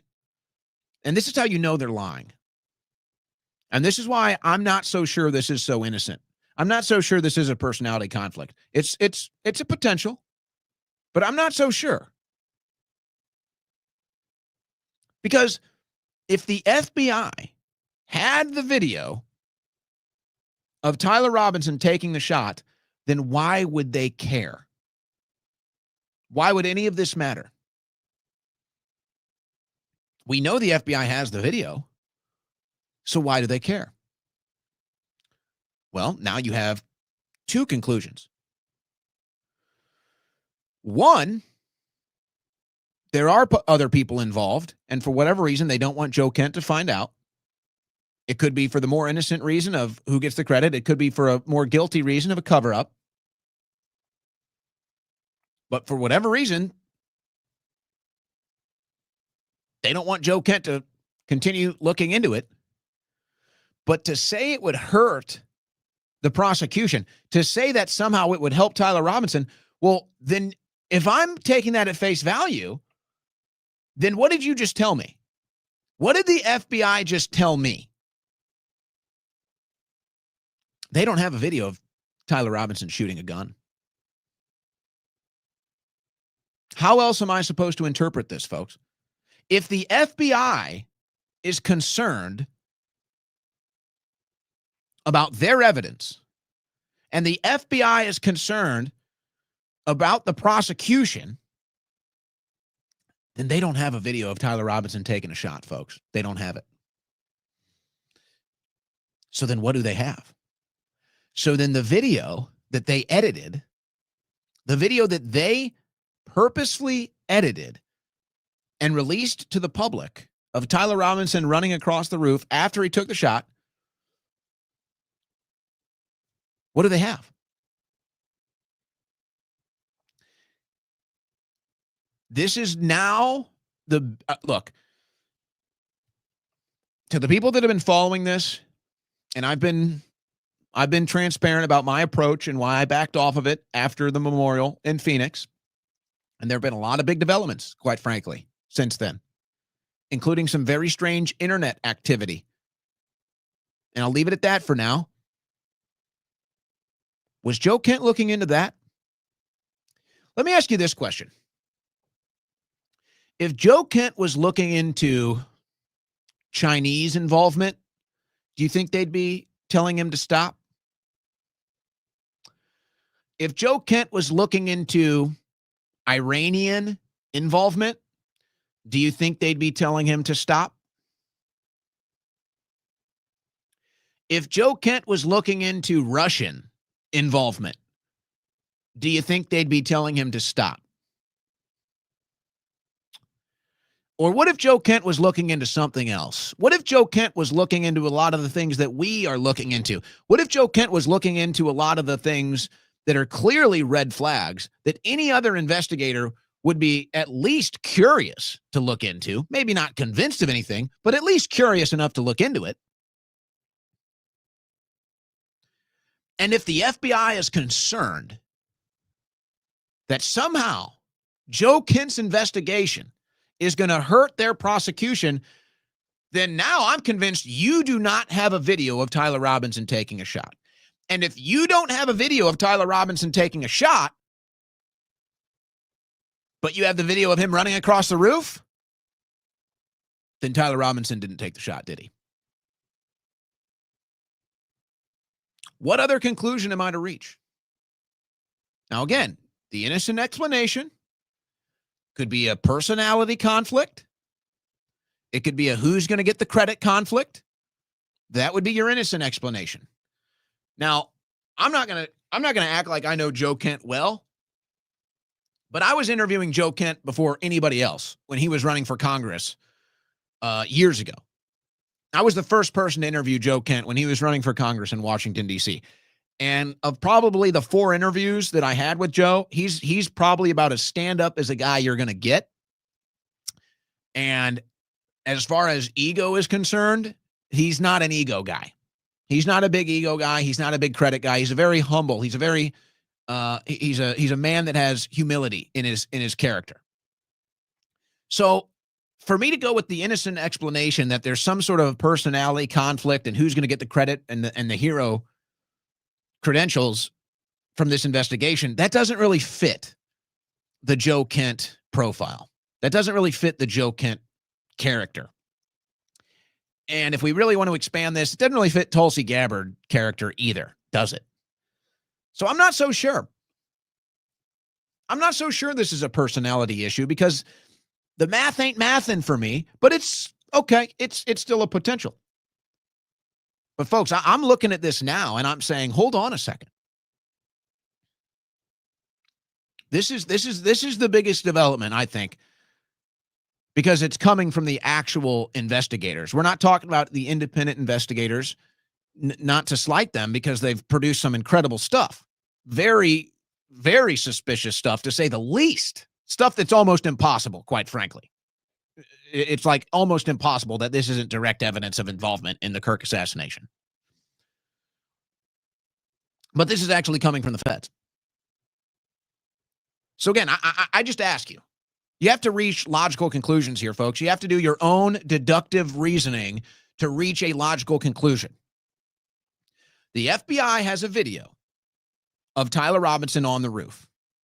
They edit the video to show him running across the roof after the shot, but intentionally leave him taking the shot out of the video. Why? Maybe there's an explanation for that. Maybe. But if Tyler Robinson took that shot on the roof, 100% they have that video. But if the prosecution is concerned that they can't close, they can't get a conviction, and they're afraid whatever Joe Kent is looking into could hurt their chances of getting a conviction, then they don't have a video of Tyler Robinson taking a shot. And if they don't have a video of Tyler Robinson taking a shot, then, ladies and gentlemen, Tyler Robinson didn't take a shot. I'd love to hear how my logic is wrong on this. I'd love to hear how any other conclusion can be reached on this. But when you add it into the evidence that is pretty overwhelming at this point, that the wound in Charlie Kirk's neck is an exit wound, well, this really doesn't look good, does it? And it never did, but now it looks even worse. Now it looks like evidence of a cover-up. Not evidence of a killer getting away. Not evidence of a patsy.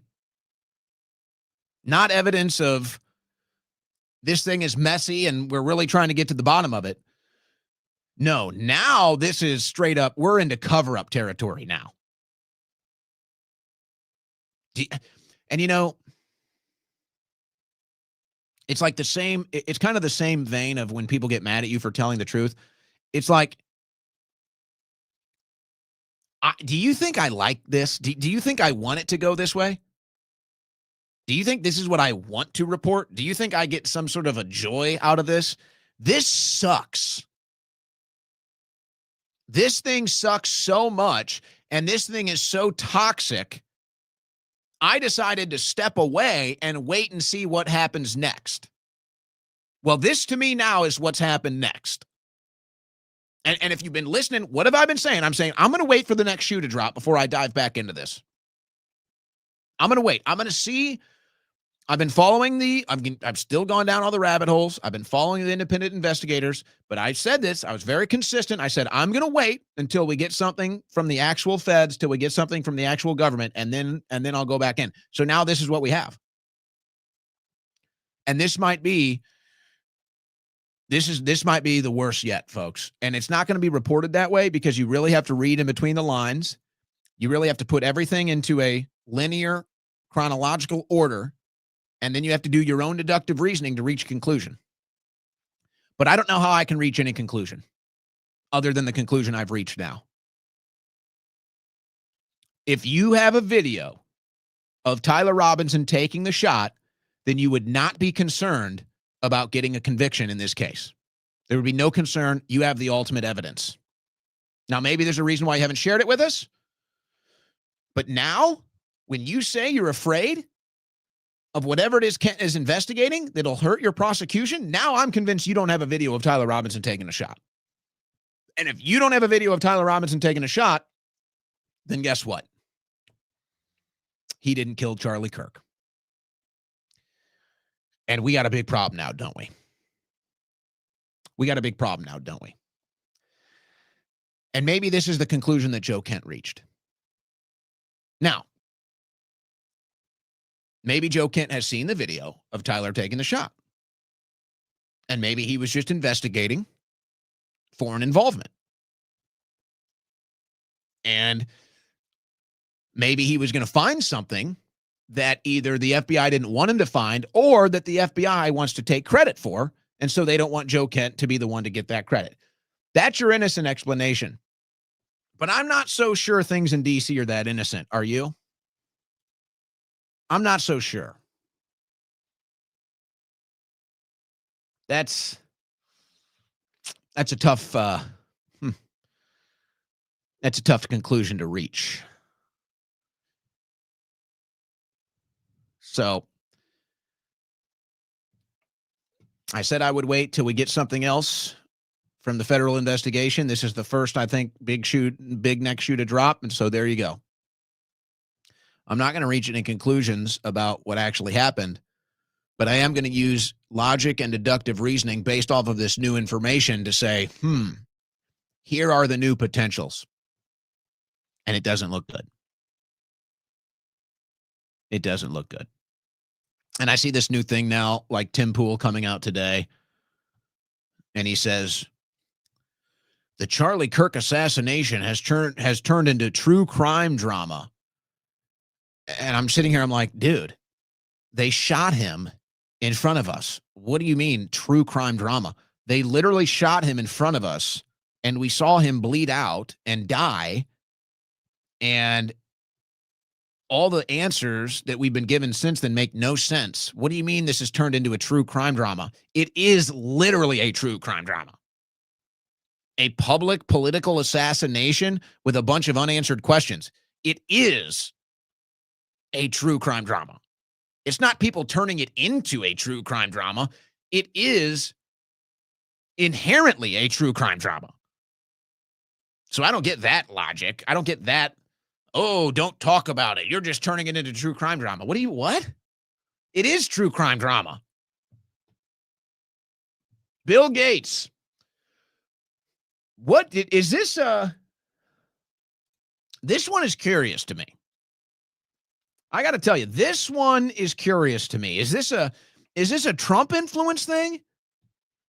Is this Bill Gates realizing maybe he was fooled? This one is kind of strange.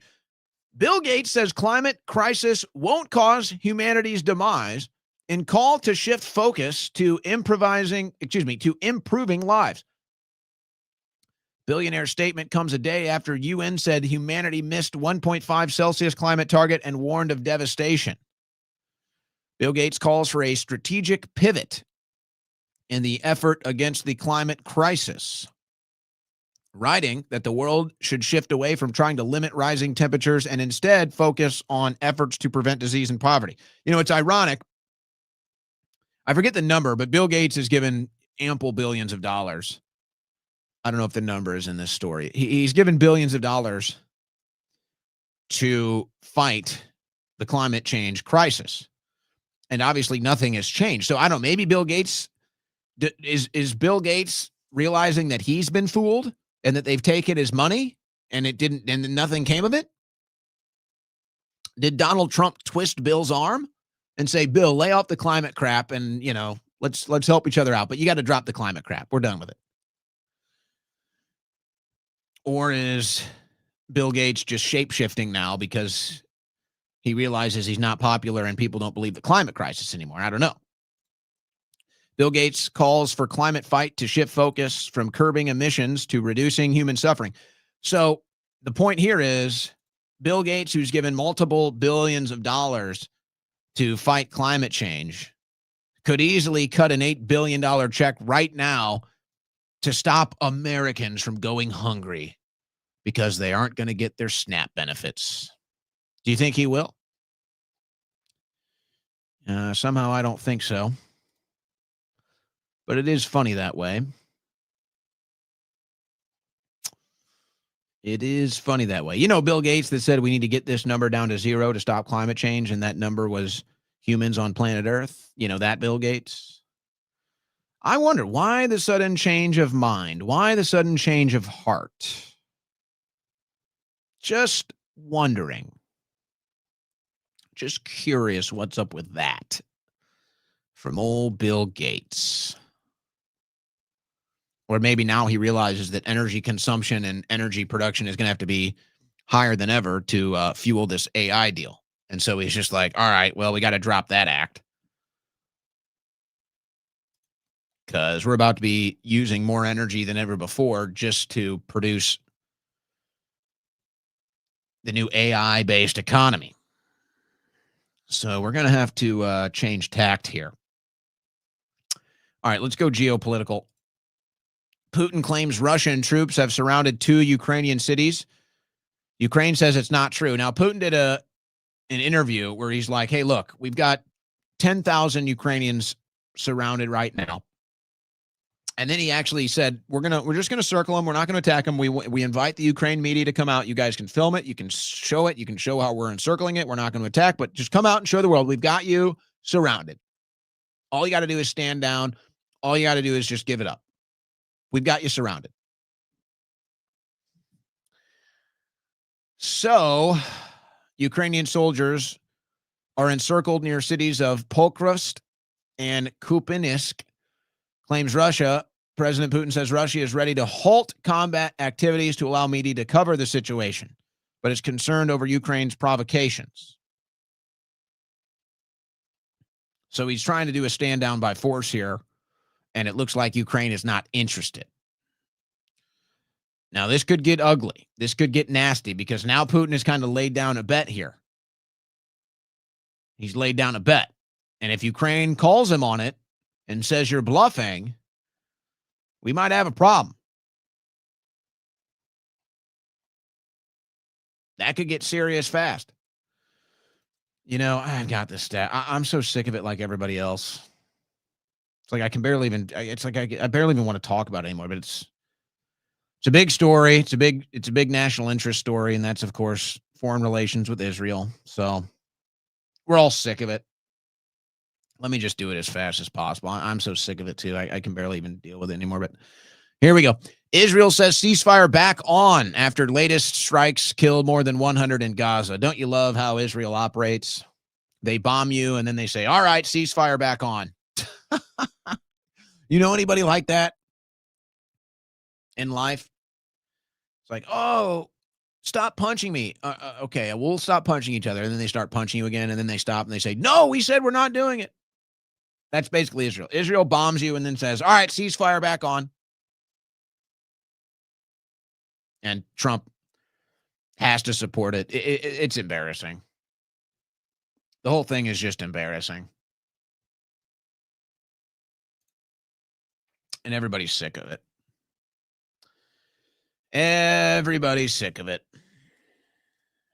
But now they're purging anybody from the right that isn't all in for Israel or doesn't want to support Israel's wars. Stop anti-Semitism. Really effective account at stopping anti-Semitism, by the way. Actually, it serves the opposite purpose of what it claims to be intended to do. Tucker Carlson will be the demise of the Republican Party. Yeah, how dare he do interviews? How dare he talk to people? This man must be ostracized from public forums. What are we sounding like now? Does that sound like the woke left to you? Does that sound like censorship to you? Must be ostracized from public forums, insider circles, and every place in between. Otherwise, the GOP will morph into the radical abyss, like the Democrats, after failing to rein in AOC, Rashida Tlaib, Ilhan Omar, and their ilk.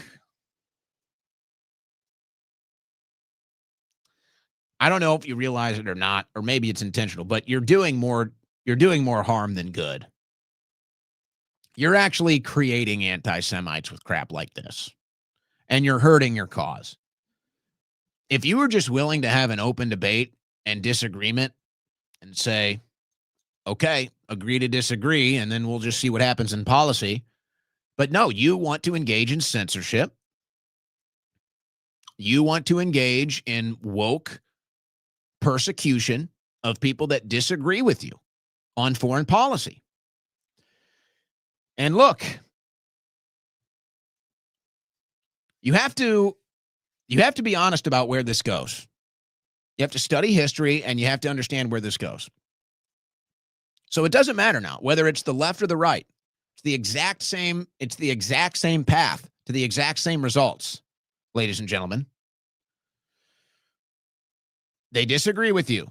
They call for you to be purged. They call for you to be censored. They engage in lawfare against you. They put you in prison. They smear you. They attack you. They threaten you. And then what do? What is their final act? They kill you. They kill you.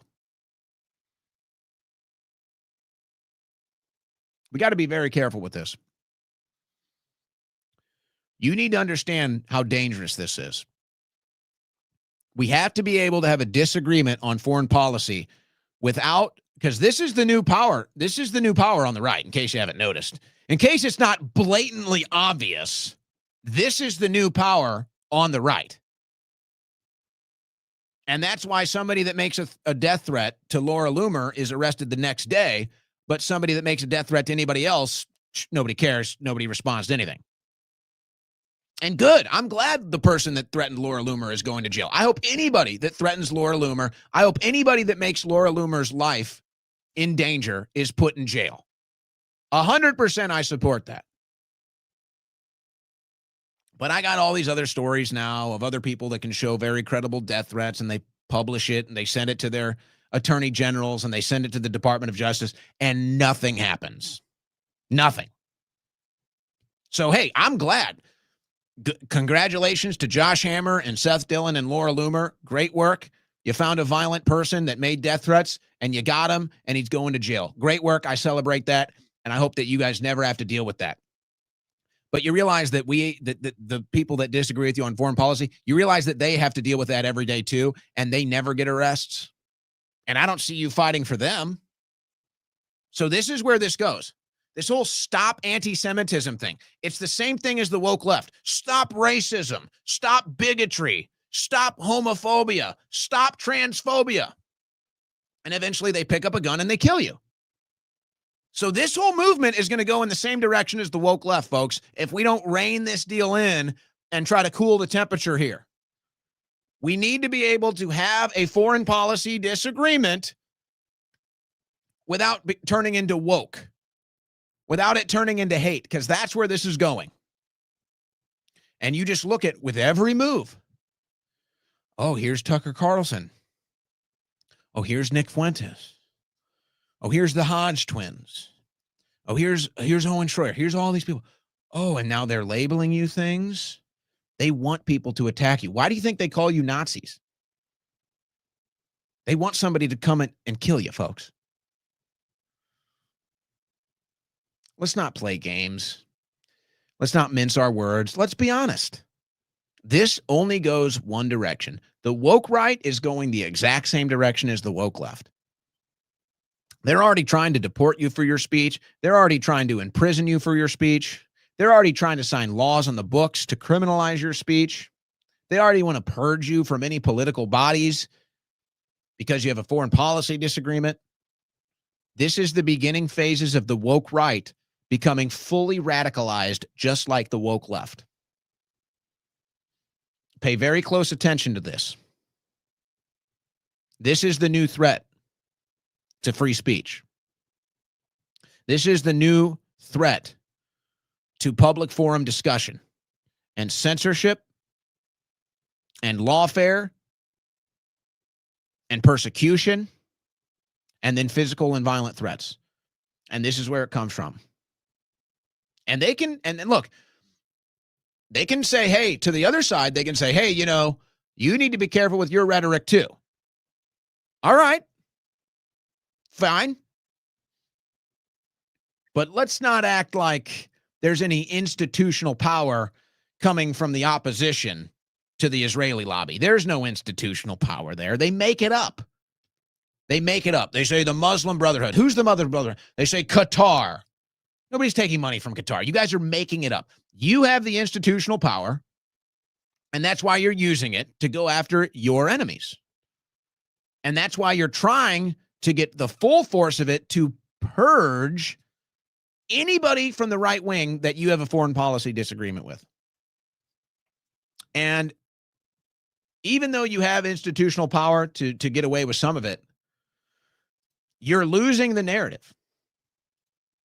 And what did the left do when they lost the narrative? What did they do, folks? How'd that one go?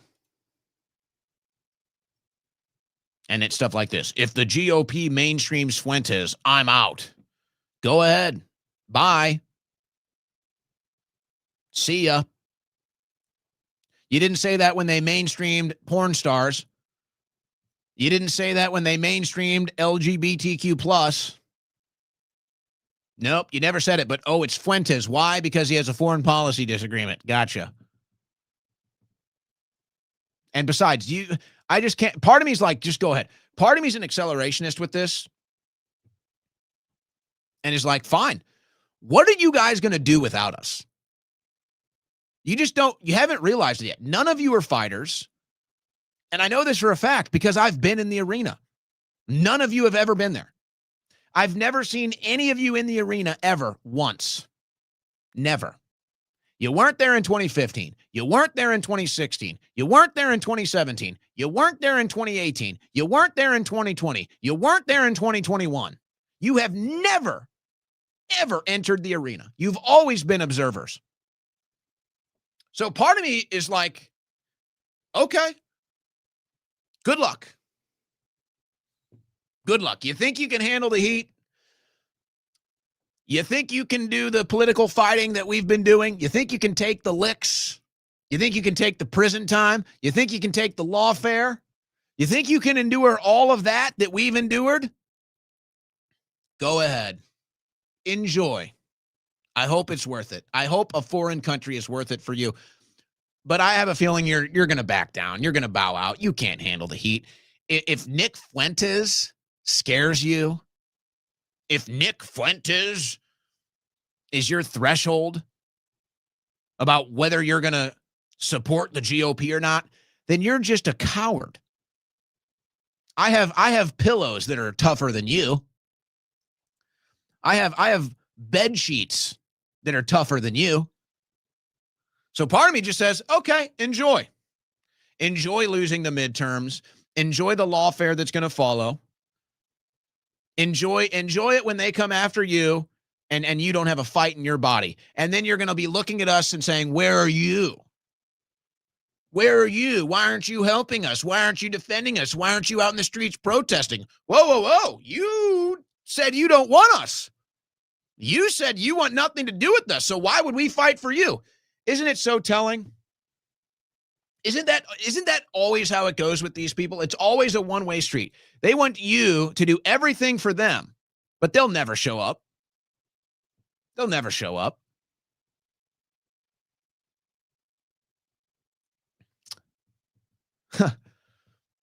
I'll tell a quick little story here. I just don't know if I can go on with this. I've got other story. I had somebody, I made some post on X. It was not even controversial. And they were like, I can't believe. I actually did this, by the way. I'll prove it if you want. They said, I can't believe I supported you. I wrote you letters. I wrote you letters when you were in prison. Well, that's funny because I went through my stack of letters and I didn't find your name. Yeah. You didn't write me letters. You're just liars, aren't you? All you on the woke right, you're just liars. And you don't know how to handle us because we're not liars. You might not like us. You might think we're a little crass, maybe inappropriate, maybe even rude. We're a little edgy. I get that. That scares you. Okay, you don't like us. That's fine. But we're not liars. Notice how they can never call us liars. Oh, I went and I looked you up, bud. I went through my mail. You probably didn't think I saved it. I did. I've got every single letter. Your name wasn't in the stack, bud. Just tell you what. I think the stack is, do you want me to grab the stack? I'll grab the stack. I'll show you. I just went through it. Your name wasn't in there. You're all liars. You never supported me. It's like, I can't believe I supported you. You didn't support me, you liar. I'll leave it alone. I'll leave it alone. I don't even know if I can't even get into this stuff.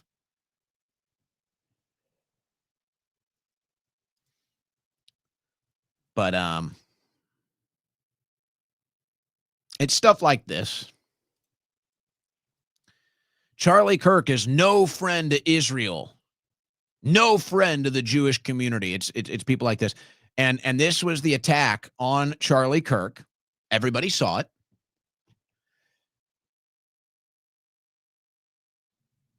Everybody saw it from the likes of Laura Loomer and Sloan Ratchmuth and all of these other people. Because Charlie would dare platform people that might have a different opinion. And it was Charlie Kirk that said, the minute you stop talking is when violence happens. Do you hear that? Do you hear that? And I'm, we'll see, but I think things behind the scenes at Turning Point USA were a little, maybe a little more heated than people want to let on right now. But isn't it funny? Oh, you dared platform Lauren Shin. Oh, you dared platform Tucker Carlson. And they threw Charlie under the bus just like that. Just from platforming someone with a different opinion. Dave Smith, you name it. How dare Charlie platform somebody with a different opinion? We're done with you, Charlie. You're no friend of ours. But don't look at us. We didn't do anything bad. We had nothing to do with it, though. And he was our best friend. No, you're the ones. They did, folks, they did Charlie Kirk just like they're doing all of us right now. These purists, these woke right purists, are such frauds and such phonies. You don't think we see what you're up to?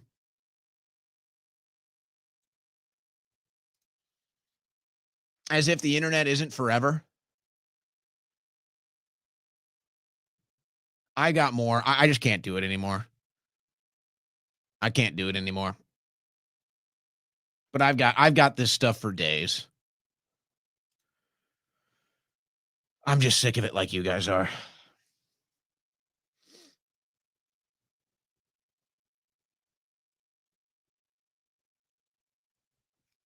But I'll just ask, why isn't the DOJ going after Aaron Levitsky, who made death threats to Morgan Ariel? And this is just one example. Again, I've got these for days. I'm just wondering why.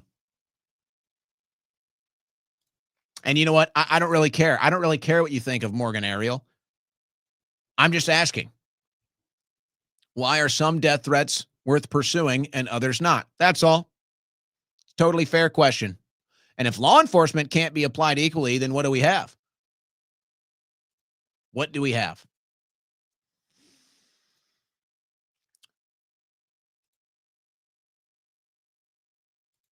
I can't do it. I got to move on. I just can't do it. I can't deal with this crap anymore.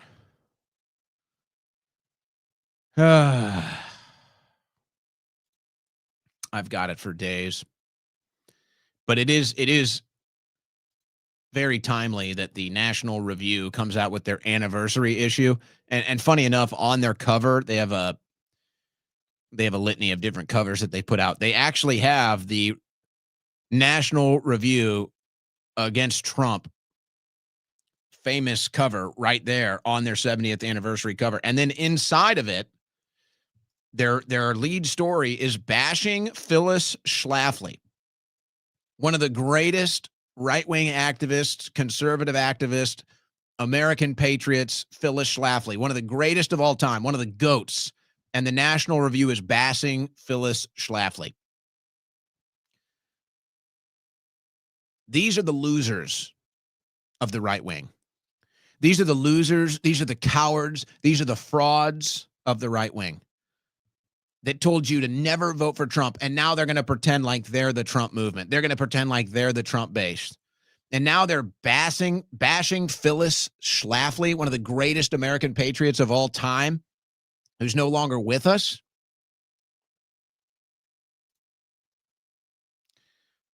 Just disgusting.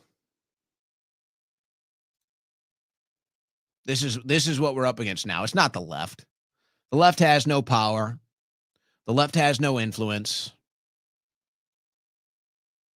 The new institutional corrupt power, the new institutional corrupt culture is from the woke right. And that's what we have to deal with now. And that's where the real fight is now. It's about the future of the right wing. It's about the future of America, quite frankly, through the right wing, because that's where it's all going. And what are we going to get with it? Are we going to get America first? Are we going to get pro-America policy? Are we going to get common sense legislation and policy? that benefits Americans and America? Or are we going to continue with this never-ending welfare state? Are we going to continue with the welfare state for the entire world? Are we going to continue using and abusing the American taxpayer to fund this corporate global welfare program, this global political oligarchy that the American people have to pay for with their blood, sweat, and tears every single frickin' day?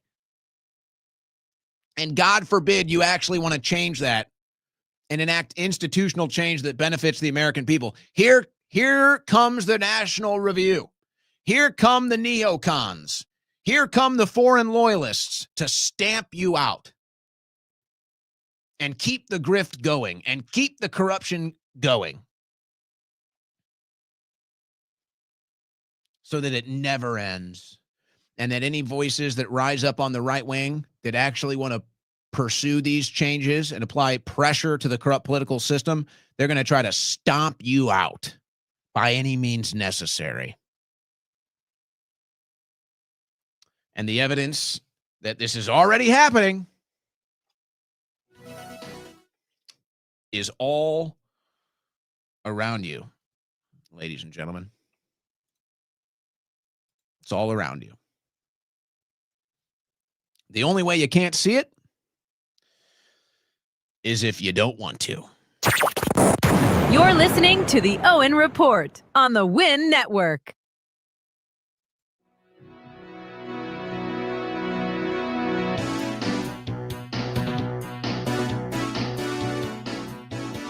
It's the fastest 3 hours on the internet. It's the Owen Report with Owen Schroyer.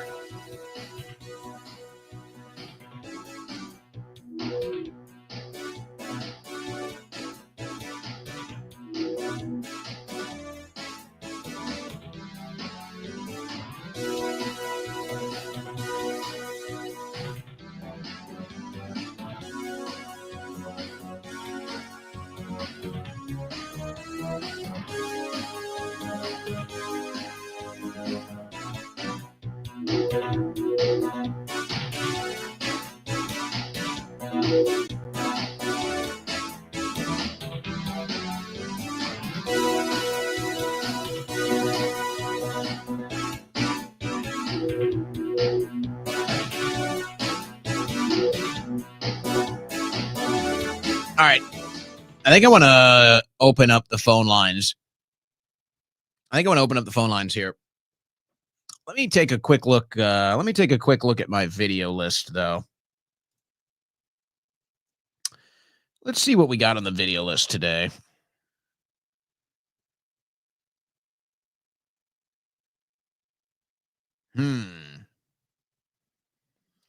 We do have some interesting things. On the video list today.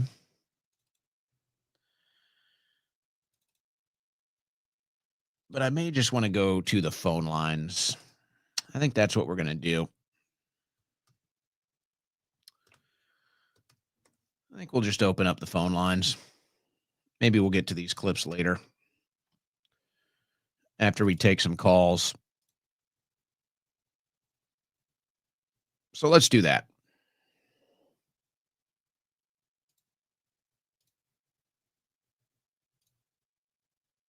Let's get the phone lines open. All right.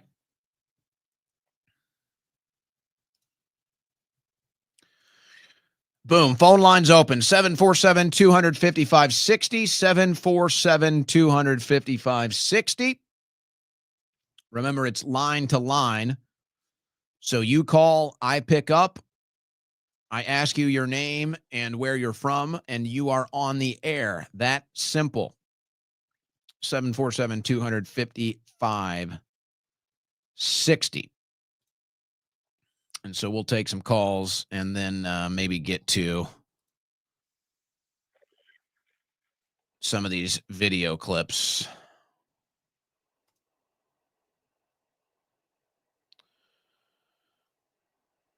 All right. First caller of the day. What's your name? Where you from?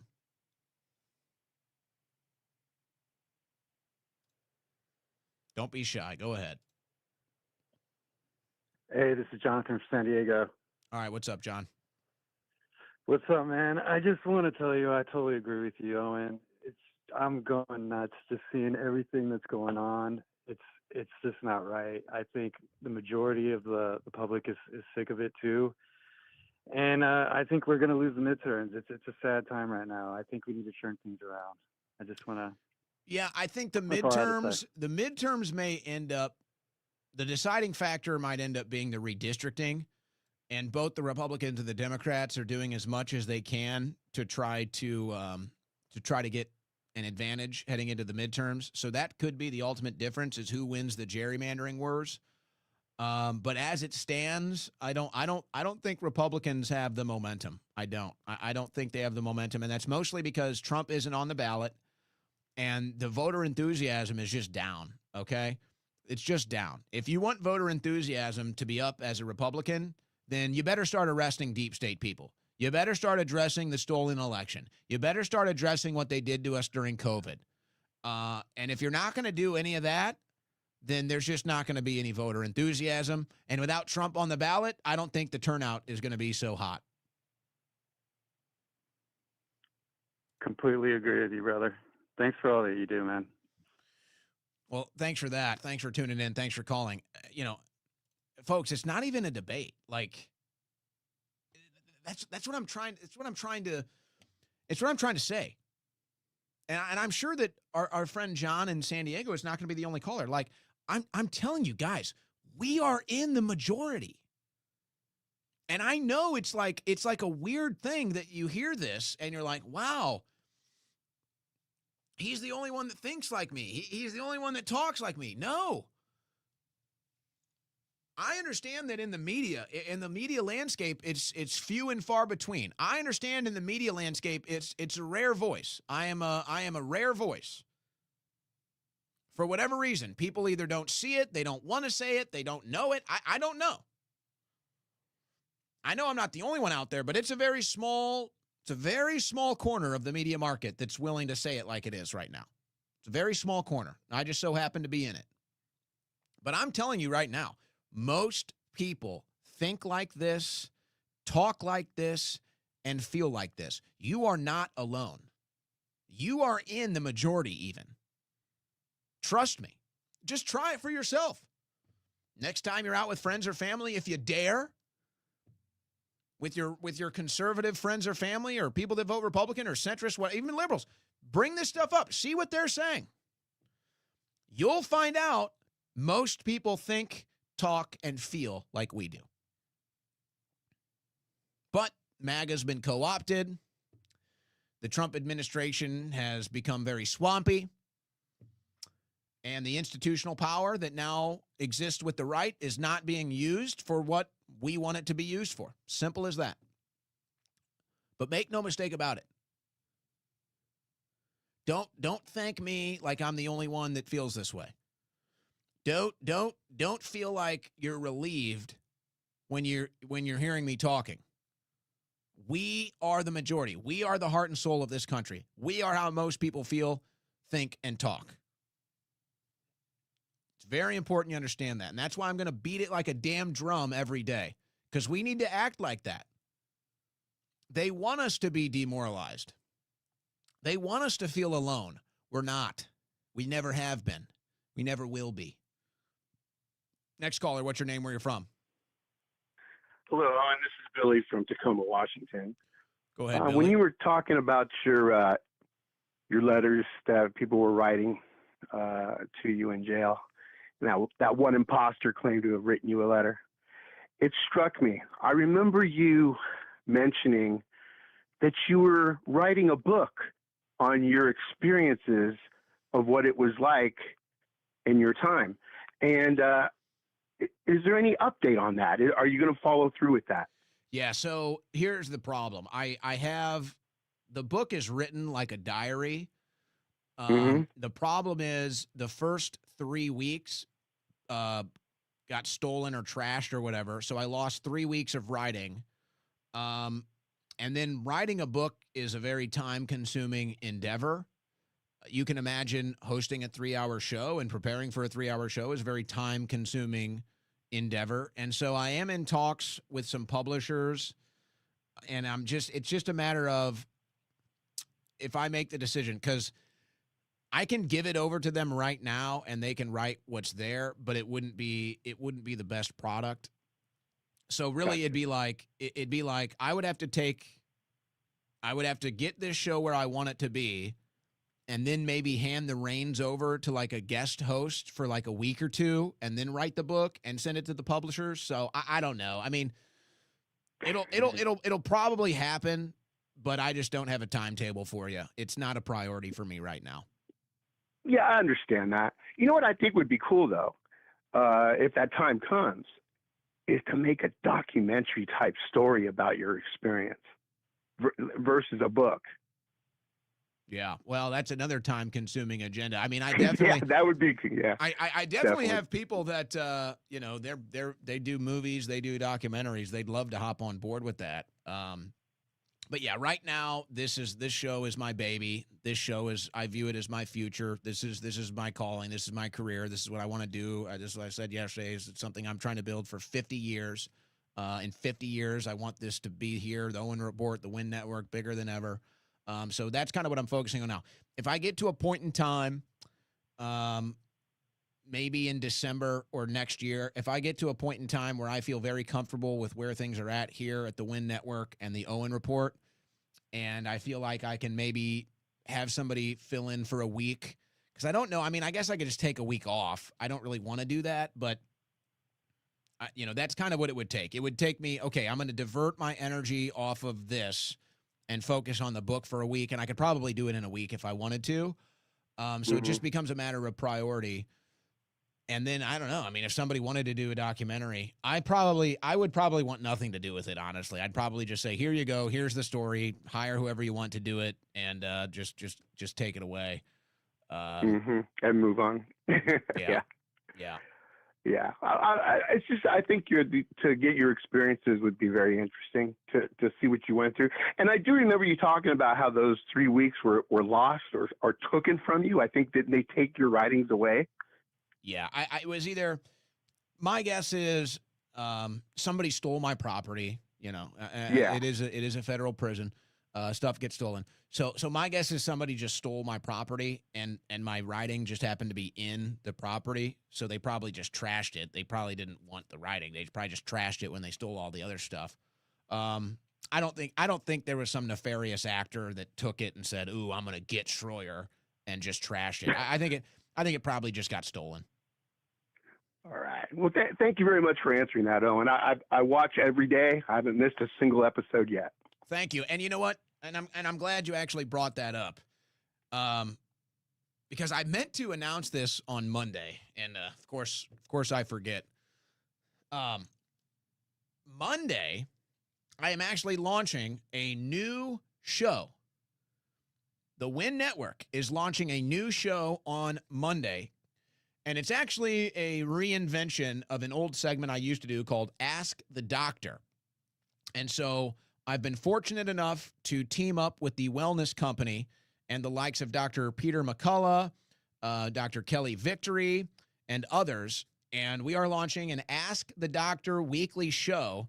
The first broadcast will be Monday at 11 a.m. Central with Dr. Kelly Victory. The next show will be the next Monday after that. So I think it's November 3rd and the 10th or something. I don't have the calendar in front of me. Let me pull it up, actually. So, yeah. So the first Ask the Doctor show will be Monday, November 3rd at 11 a.m. Central. The second Ask the Doctor show will be Monday, November 10th at 11 a.m. Central. And I'd like to have a set time for the show, but it kind of depends on the doctor's availability. And we're going to try to have a new doctor every week. So we kind of have to work around the doctor's schedule.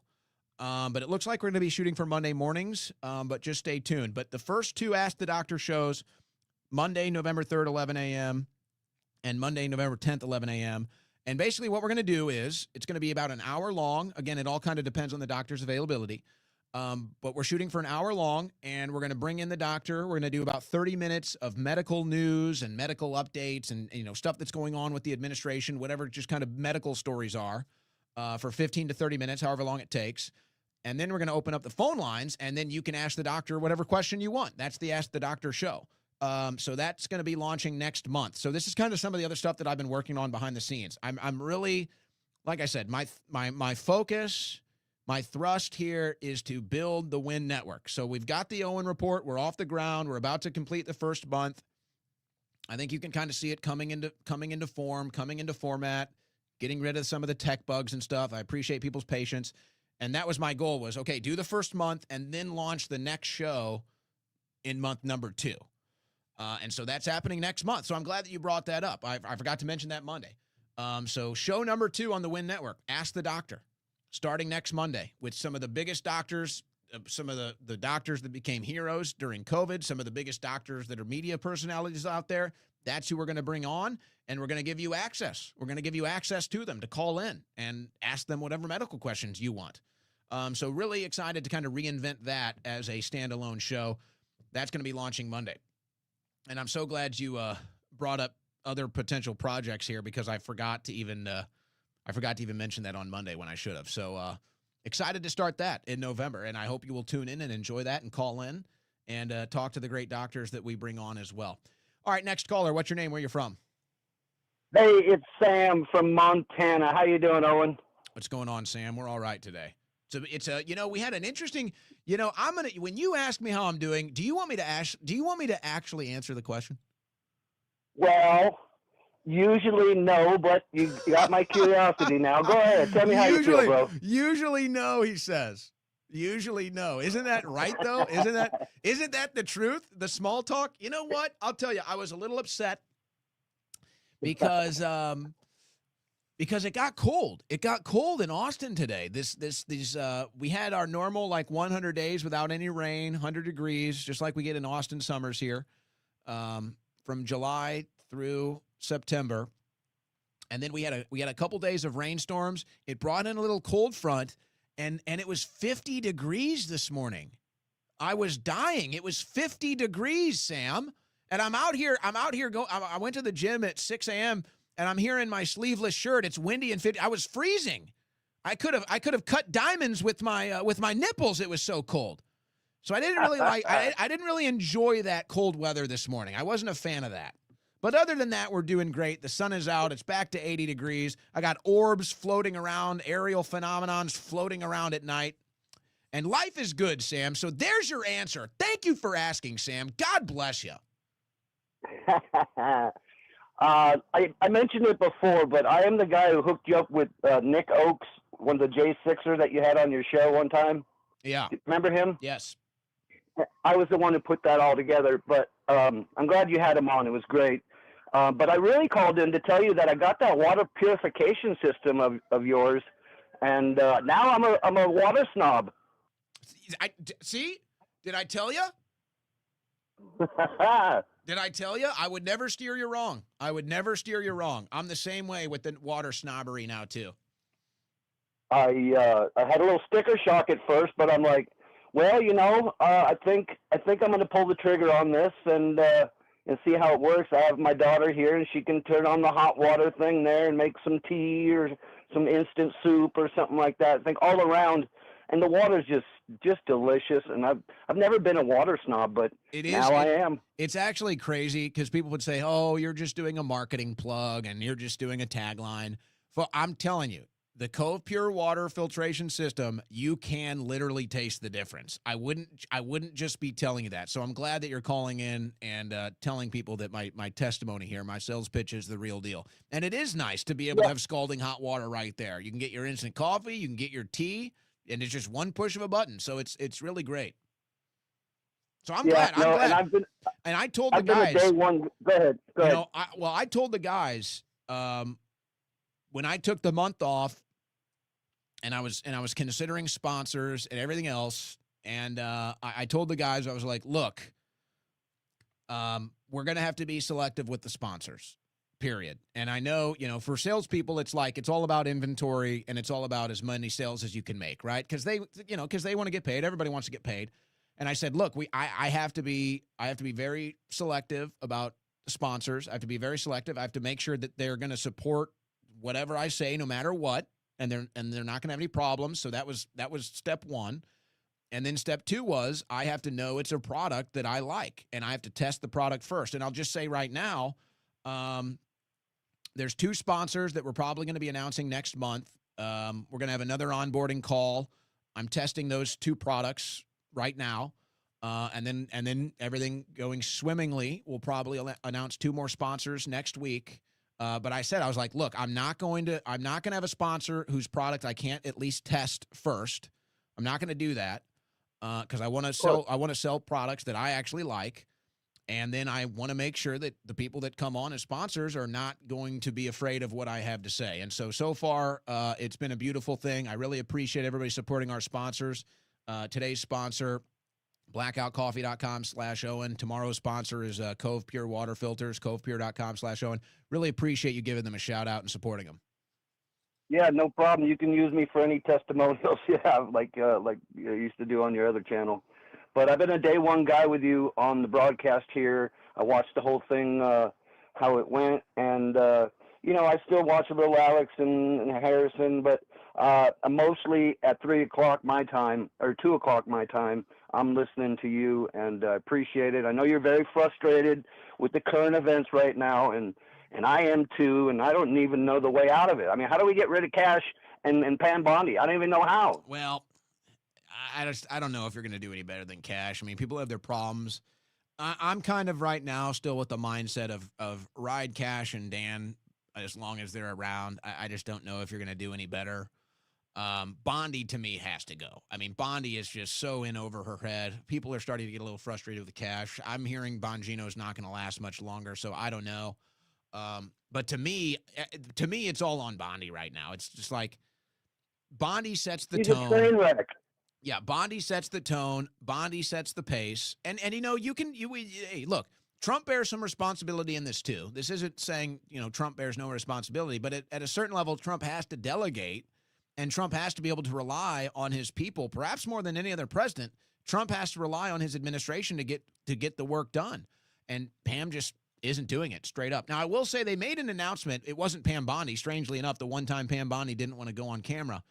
But they did make an announcement today that they've got a bunch of other arrests from these ICE protesters that are about to face long sentences. They're going to try to get long sentences for jail, and so that's good. It was the one time Pam Bondi didn't want to go in front of the cameras, oddly enough. Maybe she's sick today or something. But it's just like, again, when are you going to go after the funders? When are you going to go after the organizers? That's what you told us you were going to do. You still haven't done it. So I don't know. It's just like they love to address the surface level stuff. And that's the problem. We always address the surface level stuff. It's almost like throughout society even. We always address the surface level stuff. We never address the root cause. And so these diseases, they just continue to manifest. Yeah, it's frustrating for sure. It's like we thought it was just going to be lickety split. And I was listening to Stephen Bannon earlier, and he had some guy on saying that, like, Cash is having a hard time because what do? You got to fire half the FBI. You got to streamline it down to a smaller thing and start all over. And that's what I say: start all over, fire everybody, and start over. Well, there was it was Tony Schaefer. It was, I think, Tom Fitton. There were a couple other bigger names out there that are kind of starting this campaign to shut down the FBI. And of course, Kash Patel said he would do that day one. Now, I see a lot of people attacking Kash Patel, like, oh, you said you would shut down the FBI on day one. Well, hey, look, let's be a little fair here. It's a lot different to say that during a podcast interview and then become the FBI director and do it. All right, let's not equate the two things. So I don't hold that against Kash Patel as much as others do. But I would say this: if they don't have an agenda to go in there, utilize the FBI and the good people at the FBI to do whatever good work needs to be done with the ultimate intention of either completely shutting it down or whittling it down to a very small group of actual investigators, then that would be upsetting. If they don't have some plan to either do massive reform or shrinking of the FBI after they use it for good purposes, then I think we have the right to ask Cash, hey, what's up with that? I'm not going to hold it too much against him for saying that on a podcast. But right now, there doesn't seem to be any indication that there's any intent to shrink the size of government. I don't really see any true intent there. Well, the shutdown, I thought they were going to lay off a whole bunch of people. I was kind of excited about that. Yeah, well, you and most other Okay. Americans. Yeah, go get a real job. Yeah, I don't know. Anyway. Most Americans would probably not care about people being fired or let go or just abolishing agencies, even like the IRS. I don't think people would really care too much about that. They would probably celebrate it, but doesn't seem to be any real interest there from the administration. Next caller, what's your name? Where you from? Owl Killer calling in from Virginia.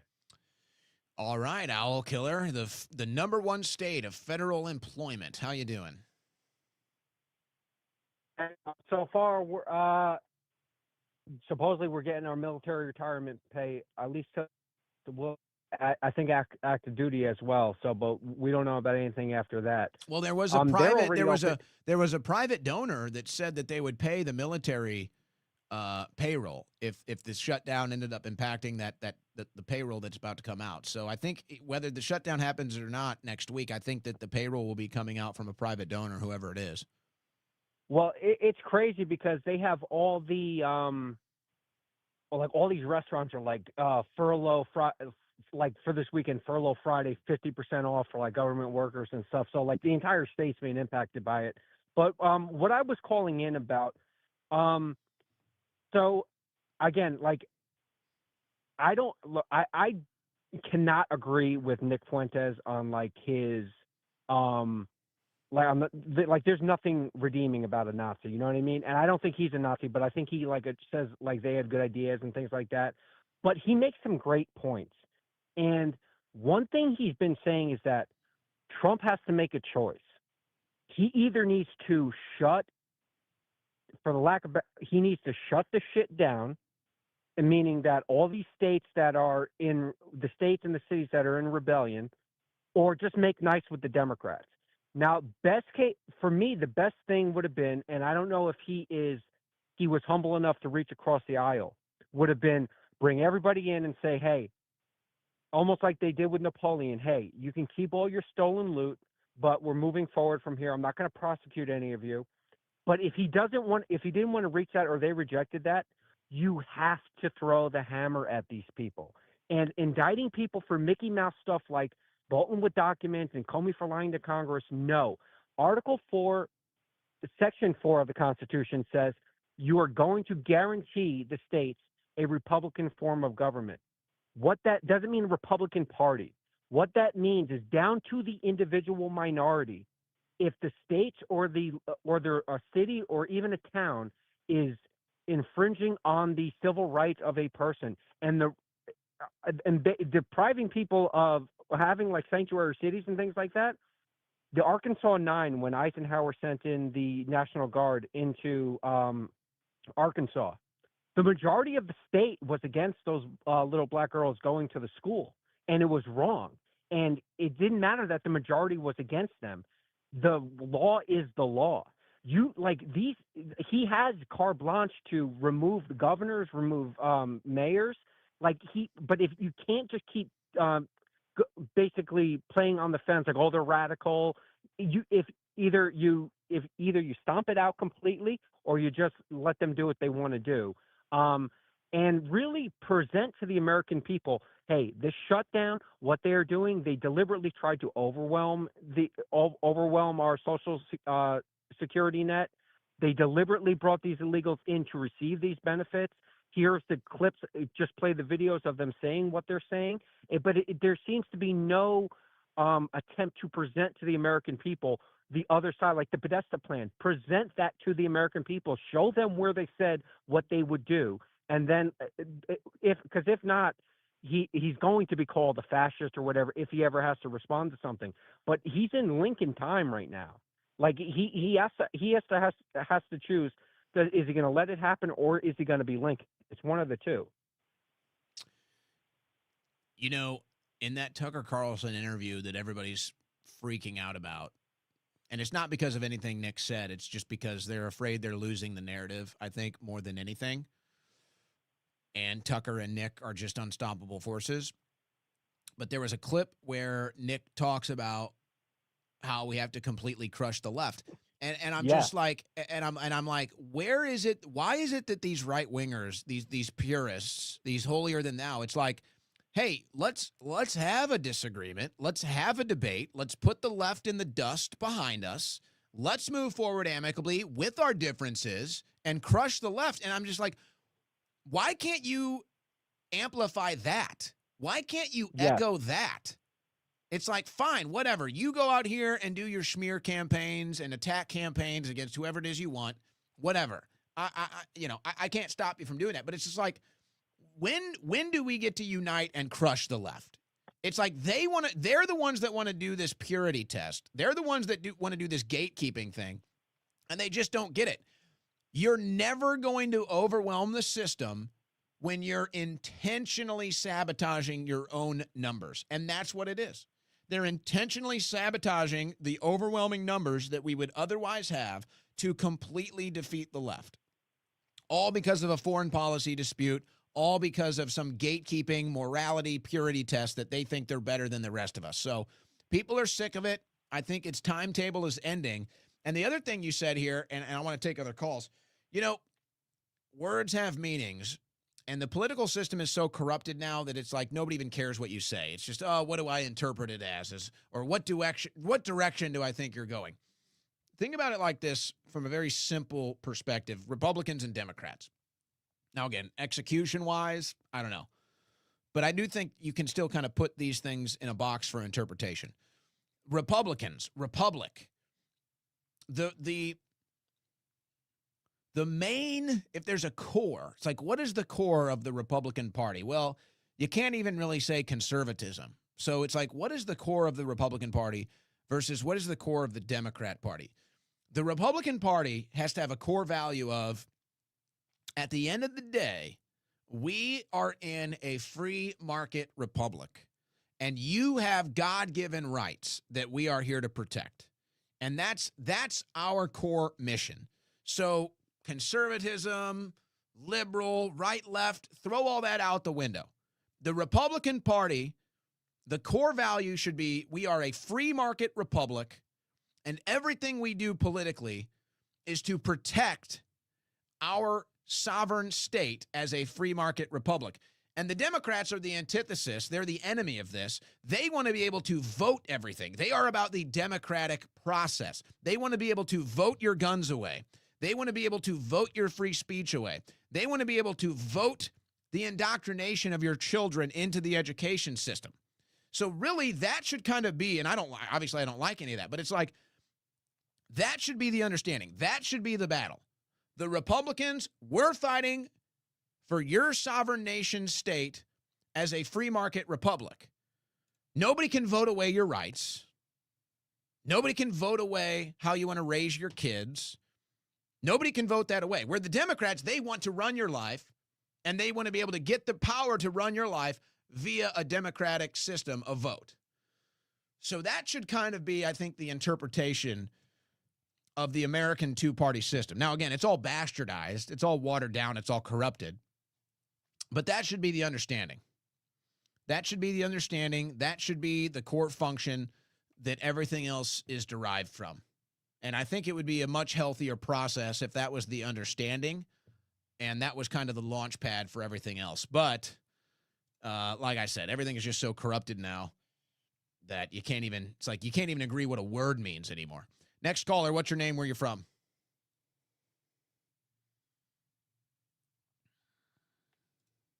Next caller, what's your name? Where you from? Hi, Anthony, New York. How are you? What's up, Anthony? Doing good. So, we're in the golden age now. Are you tired of all this winning? Yeah. Well, I'm wondering what people would say we're winning on. It's a genuine question. I don't know. Right. I mean, Trump said for the last 5 years about the cheating 2020. Now amazingly, he got back in and nothing's going on. So it's like, where are we with all this? I mean, he's got 3 years left. Once he's out, party's over.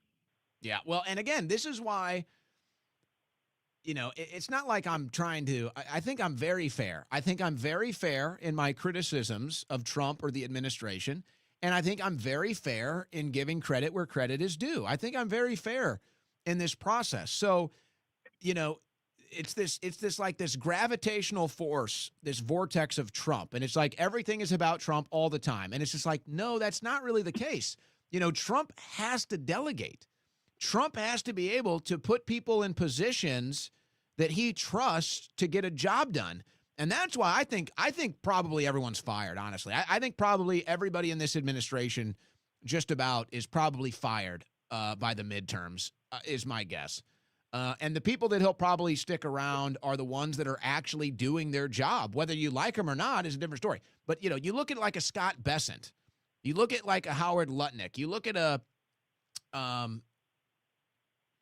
I forget the name of the guy who's doing the delegating in the peace deals.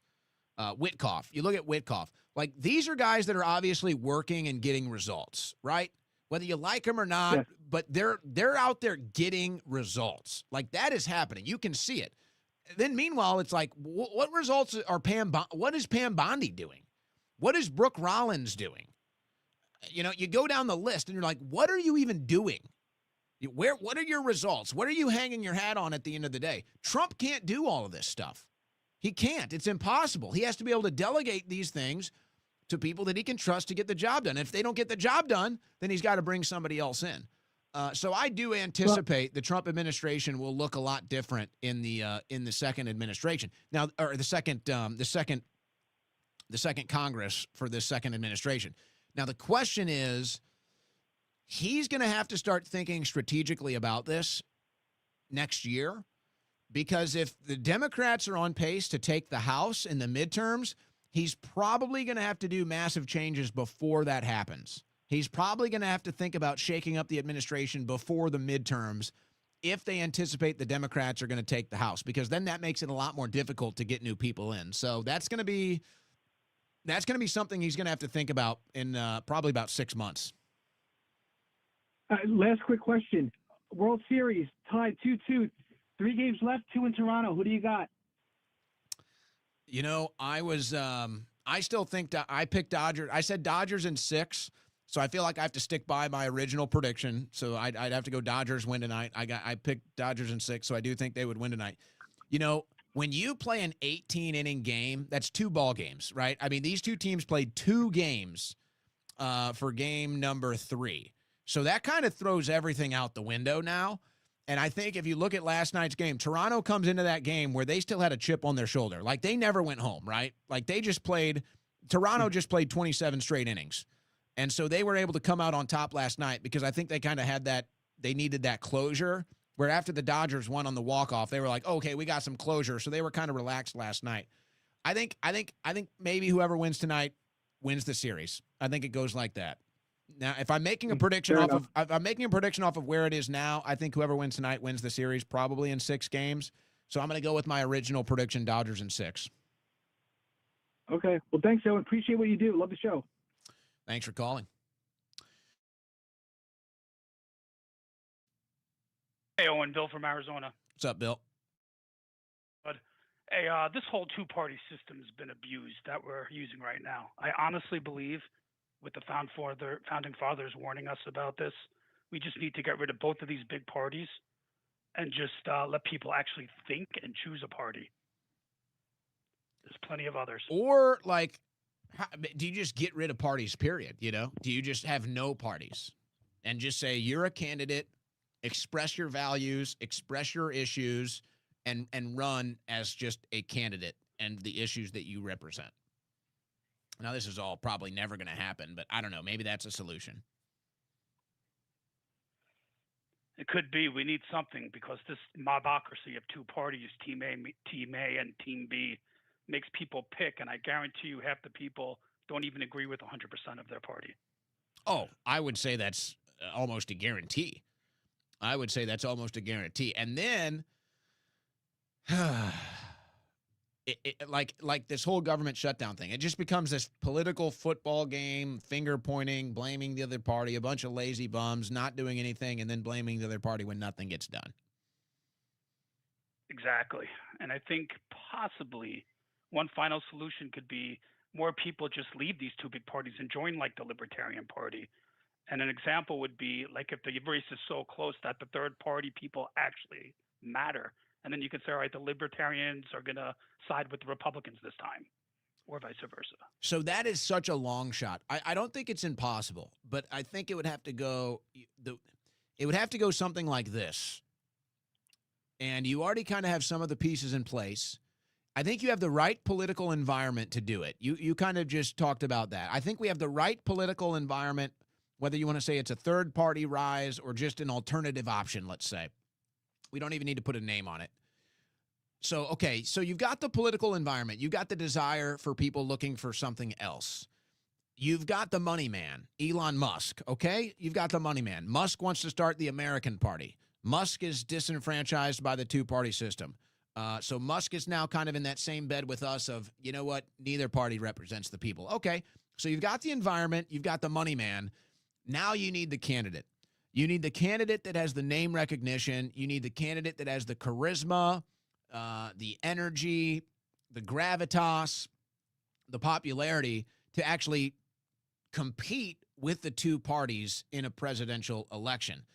And then if you can do that, if you can get an alternative party or an alternative candidate not in the two parties to win a presidential election, then you can go down ballot. Then you can kind of control things down ballot from that, whether that's through Republicans or Democrats or a third party option. So I think that's how it's going to have to go. I don't know if we're ready for that. I don't know. Honestly, if Musk wants to take that shot, he might take it in 2028.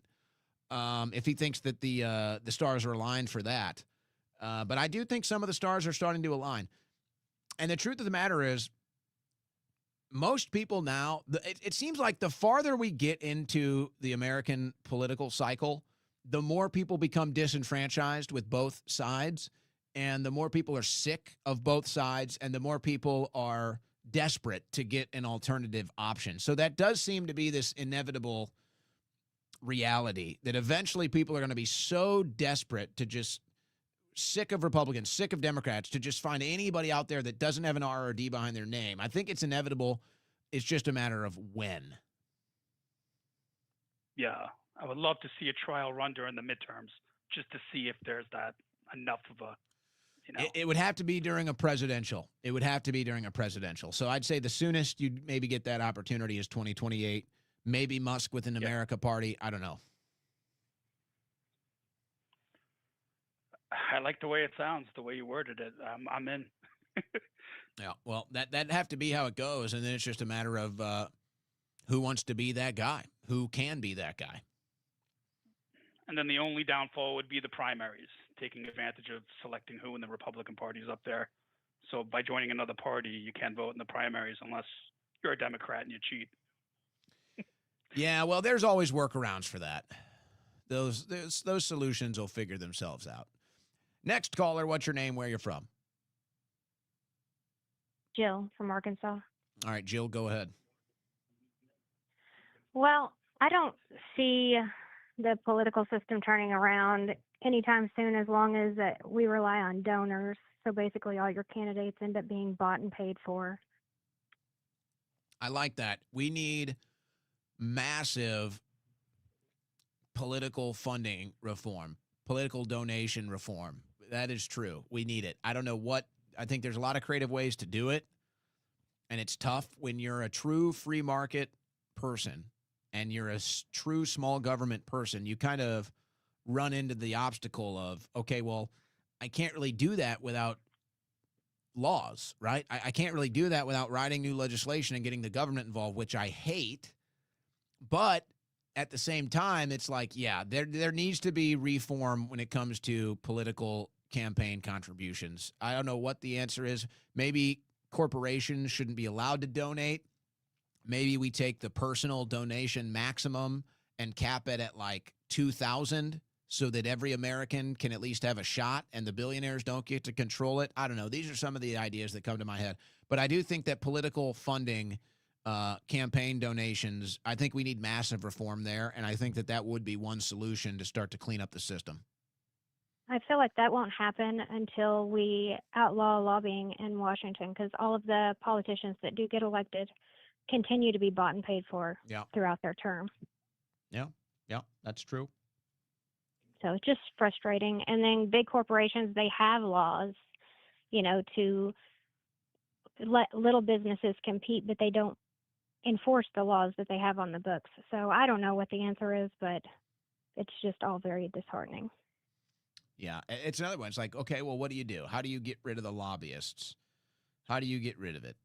Because some people would argue that you have to keep it legal so that you can have oversight of it. Because if you make it illegal, it's going to become more corrupted.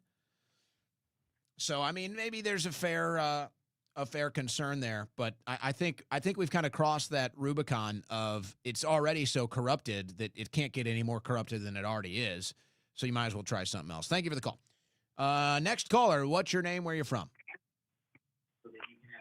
My name's Deputy Dan. I'm from Richmond, Virginia. All right, Deputy, go ahead. Hey, I don't know if I'm on air right now, but I just want to talk about the government. What we're talking about, what we're wasting money on, and seeing how we can what we can do to fix it. You are on air right now. Oh, geez. Well, I don't know what to say. I'm honored to hear that I'm on air with y'all, and I just want to say that there's a lot to say. Where do we start from here? How do you feel about the government shutdown? Well, I don't know what to say. As long as they get paid, as long as they get their honest days working, that's all I can say. I mean, the boys, they deserve their honest fair pay. I mean, if I put an honest day's fair work in, then I deserve an honest fair day pay. Yeah. Yeah. Yeah, you don't get too much. I ain't trying to give you any type of controversial takes. Well, you got to have something controversial. Well, yeah, you don't want to get. Hey, yeah, I'll give you a little controversial. Let's see. How do you feel about the frogs? Which ones? Oh, which frogs? I mean, there's the boy frogs and the I got girl some. frogs. I got some frogs. I got some frogs in my backyard that make a lot of noise at night, but I kind of like it. It's kind of soothing. I think it helps me sleep even. I mean, yeah, hell, if they make you give a fair ways sleep, then, I mean, hell, it doesn't matter if they're boy or girl. They just make you sleep. I can't even find them half the time. They're so small. I don't know where they are. I have a little pond in my backyard. Every once in a while, I'll actually find the frogs making the noise, but usually it's just like an invisible noise. It's like a mystery. Like, where is it coming from? Where are you making this racket? But every once in a while, I find them. Say hello. Give them a little pat on the head. You know, let them know we're all friends. Next caller, what's your name? Where are you from? Hey, how you doing, Owen? I'm good, thank you. Don from Orange County. All right, go ahead. Your favorite ranter? I'm just kidding. My favorite ranter? Hey, yeah, your favorite ranter. That's now you got to live up to that. All right, go ahead.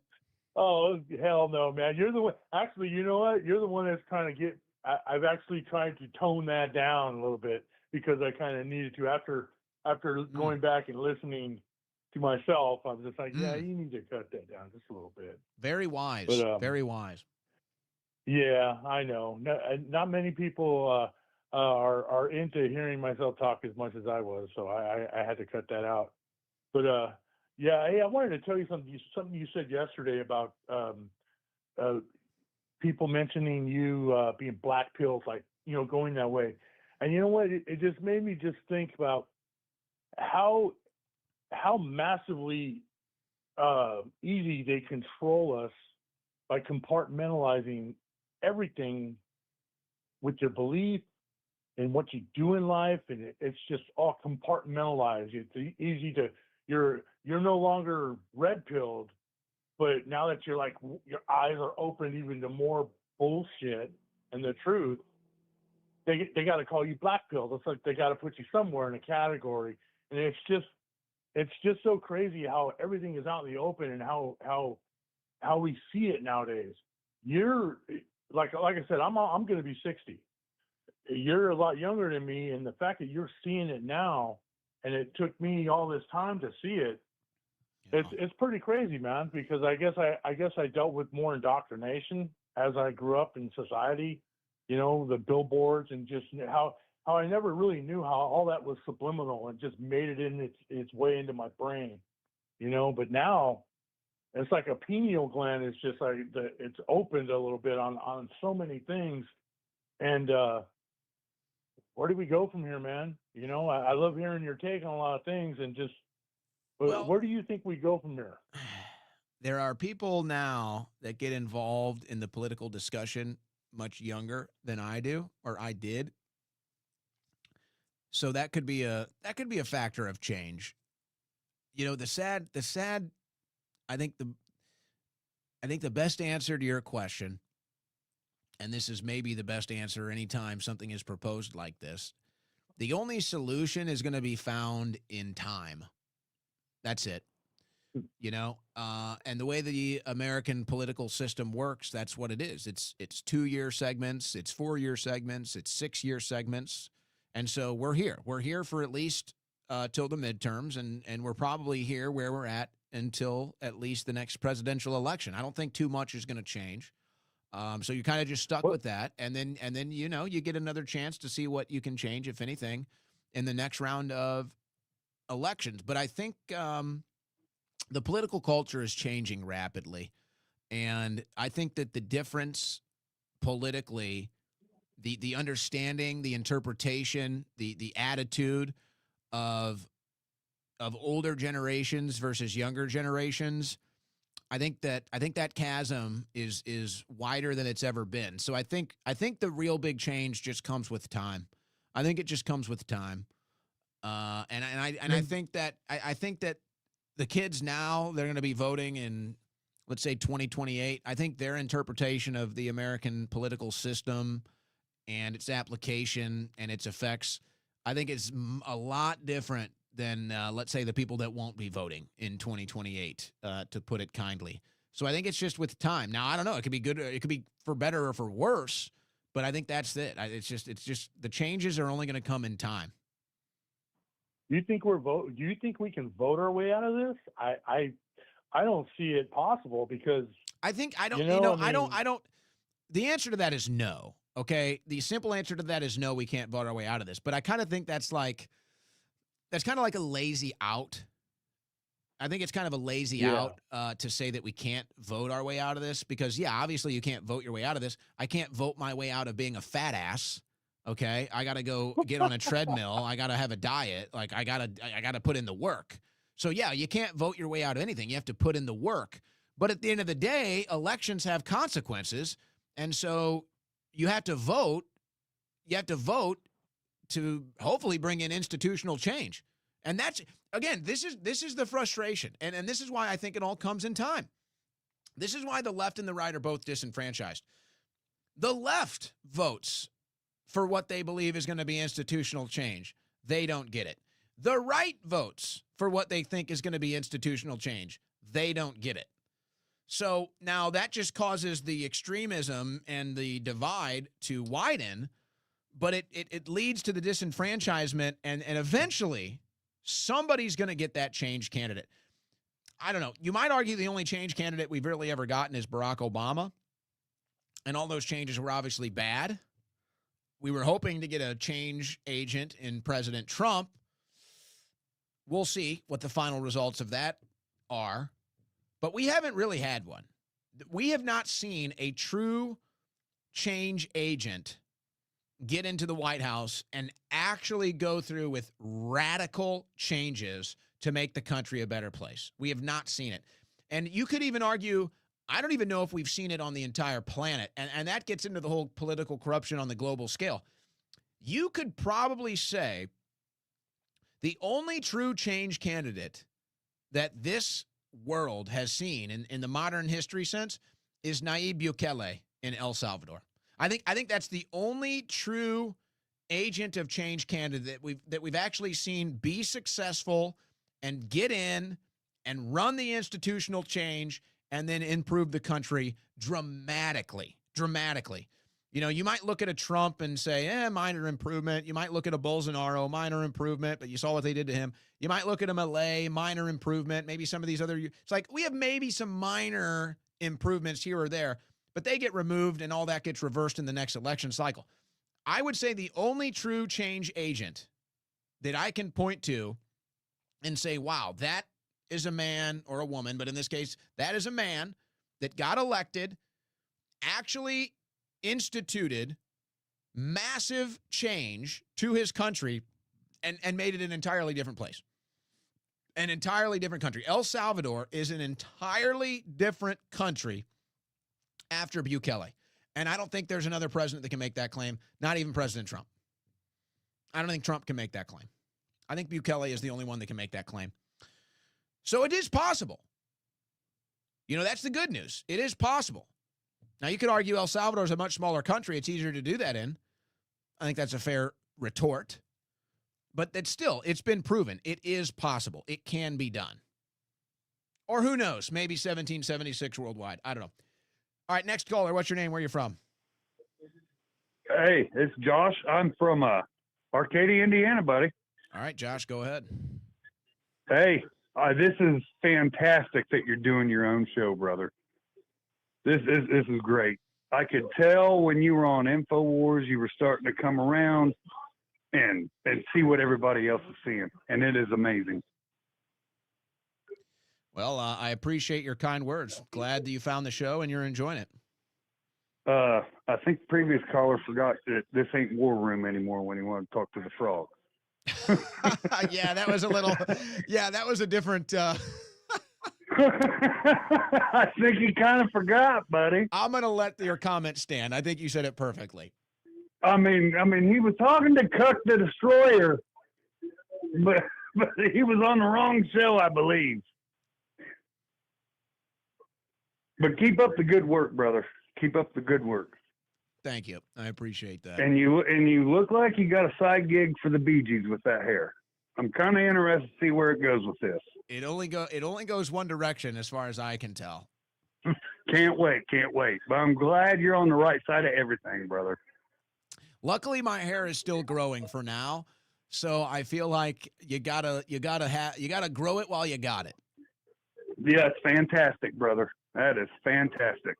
And another thing I was going to ask, what about bringing back in Metalhead Fridays that you used to do? Well, okay, I'll answer this. So my channels are under like extreme scrutiny, and every time I play music, they get dinged. And basically, if I don't remove the music from the video, then they strike my channel. And so that's why I've kind of laid off the music stuff, and you're not really hearing like music that I wanted to do. I wanted to have more music and kind of have that as a theme for the show, but it's not necessary, and it dings the channel. So we're kind of moving away from music that gets us dinged. So I'm looking at non-licensed music. I'm looking at, kind of alternative, No, I was talking about the segment you used to do with the ex-Misfits guy and the ex-Filter guy and all that. You guys used to do that all the time. Yeah. Well, I don't do guests on this show. This is the Owen Report. This is me. That's it. So I don't really do guests on this show. I do guest interviews. In fact, when I sign off here in 4 minutes, we're going to be talking to Brianna Sagdahl, who is a cattle rancher, well connected to the beef lobbyists, runs the Beef Initiative. We're going to get an update with her on where all that stands in about 15 minutes. So we'll work on stuff like this. Right now it's all about trial. It's all about process and seeing the workload I can handle, realistically speaking. And when it's time to just say, okay, that's enough. We need to focus on making sure the product is as good as it's ever been. But you'll probably see some of those old guests pop back up and maybe some more thematic stuff in the future. Well, the product's going great, brother. And hopefully it goes fantastic for you. And I'm glad you are speaking on behalf of the majority that sees all this bullcrap that's going on. It is ridiculous. That's right. That's it right there. You know what? That's a great way to end it. That's a good call right there. Good one to end it on. Sorry to the other callers that didn't get in. Love you. We'll get you next time. Before we sign off, though, because I always forget to do this, but, I felt bad because we didn't have any women's shirts on the website, and I still kind of feel bad because I think we only have one up there right now, and that is not fair to our female audience viewers. You guys might want the USA shirt and a women's with our USA-themed shirts, but we do have the new shirt for the women out there. The new shirt is available in the women's fit. The USA versus everybody shirt, the new shirt at owenschroyer.store is available in the female fit. All right. So I apologize to the women. Usually we have female fitting shirts, and we kind of had an oversight on that. But the female shirt is back, at least one of them for now. We'll try to accommodate you ladies more so in the future. We apologize for forgetting about our female audience listeners. You're very important. We love you. So we do have one option for a female shirt right now. We'll try to do better in the future. But that is the new shirt, USA versus everybody. And also the Win Network Founders Polo is available as well. And I actually wore that shirt yesterday. That's a one-off. That's a one exclusive because I thought I wanted a white logo. And it turned out I actually prefer the black logo. So that shirt I was wearing yesterday with the white logo, that's not the actual shirt. The actual shirt has a black logo. I determined I like the black logo better than the white logo. And this shirt will be gone after December. And then we're going to launch a new Win Network Show shirt for the year, the calendar year of 2026. I think that's probably what we're going to do. We're going to have a Win Network themed polo, a new one every year. So this is the one for this year, the launching year. And then we're going to have a new one that launches in 2026. So if you like that one, that'll be available until the new year at owenschroyer.store. And there you go. Appreciate everybody tuning in today. Appreciate the callers. Appreciate the people giving our sponsors a shout out today as well. Today's sponsor was Blackout Coffee. blackoutcoffee.com/Owen. Use coupon code Owen for 20% off your first order. And I sign off the Owen Report for now, but I'll be back in about 10, 15 minutes with Brianna Sagdahl to talk about the news when it comes to Trump and the bailout of the Argentina beef industry. What's going on with beef in the United States? That's all coming up in 15 minutes. I'll sign off this, start a new stream. We'll go for about 30 minutes with her, give you an update on that. Otherwise, God bless. Godspeed. Hey, up.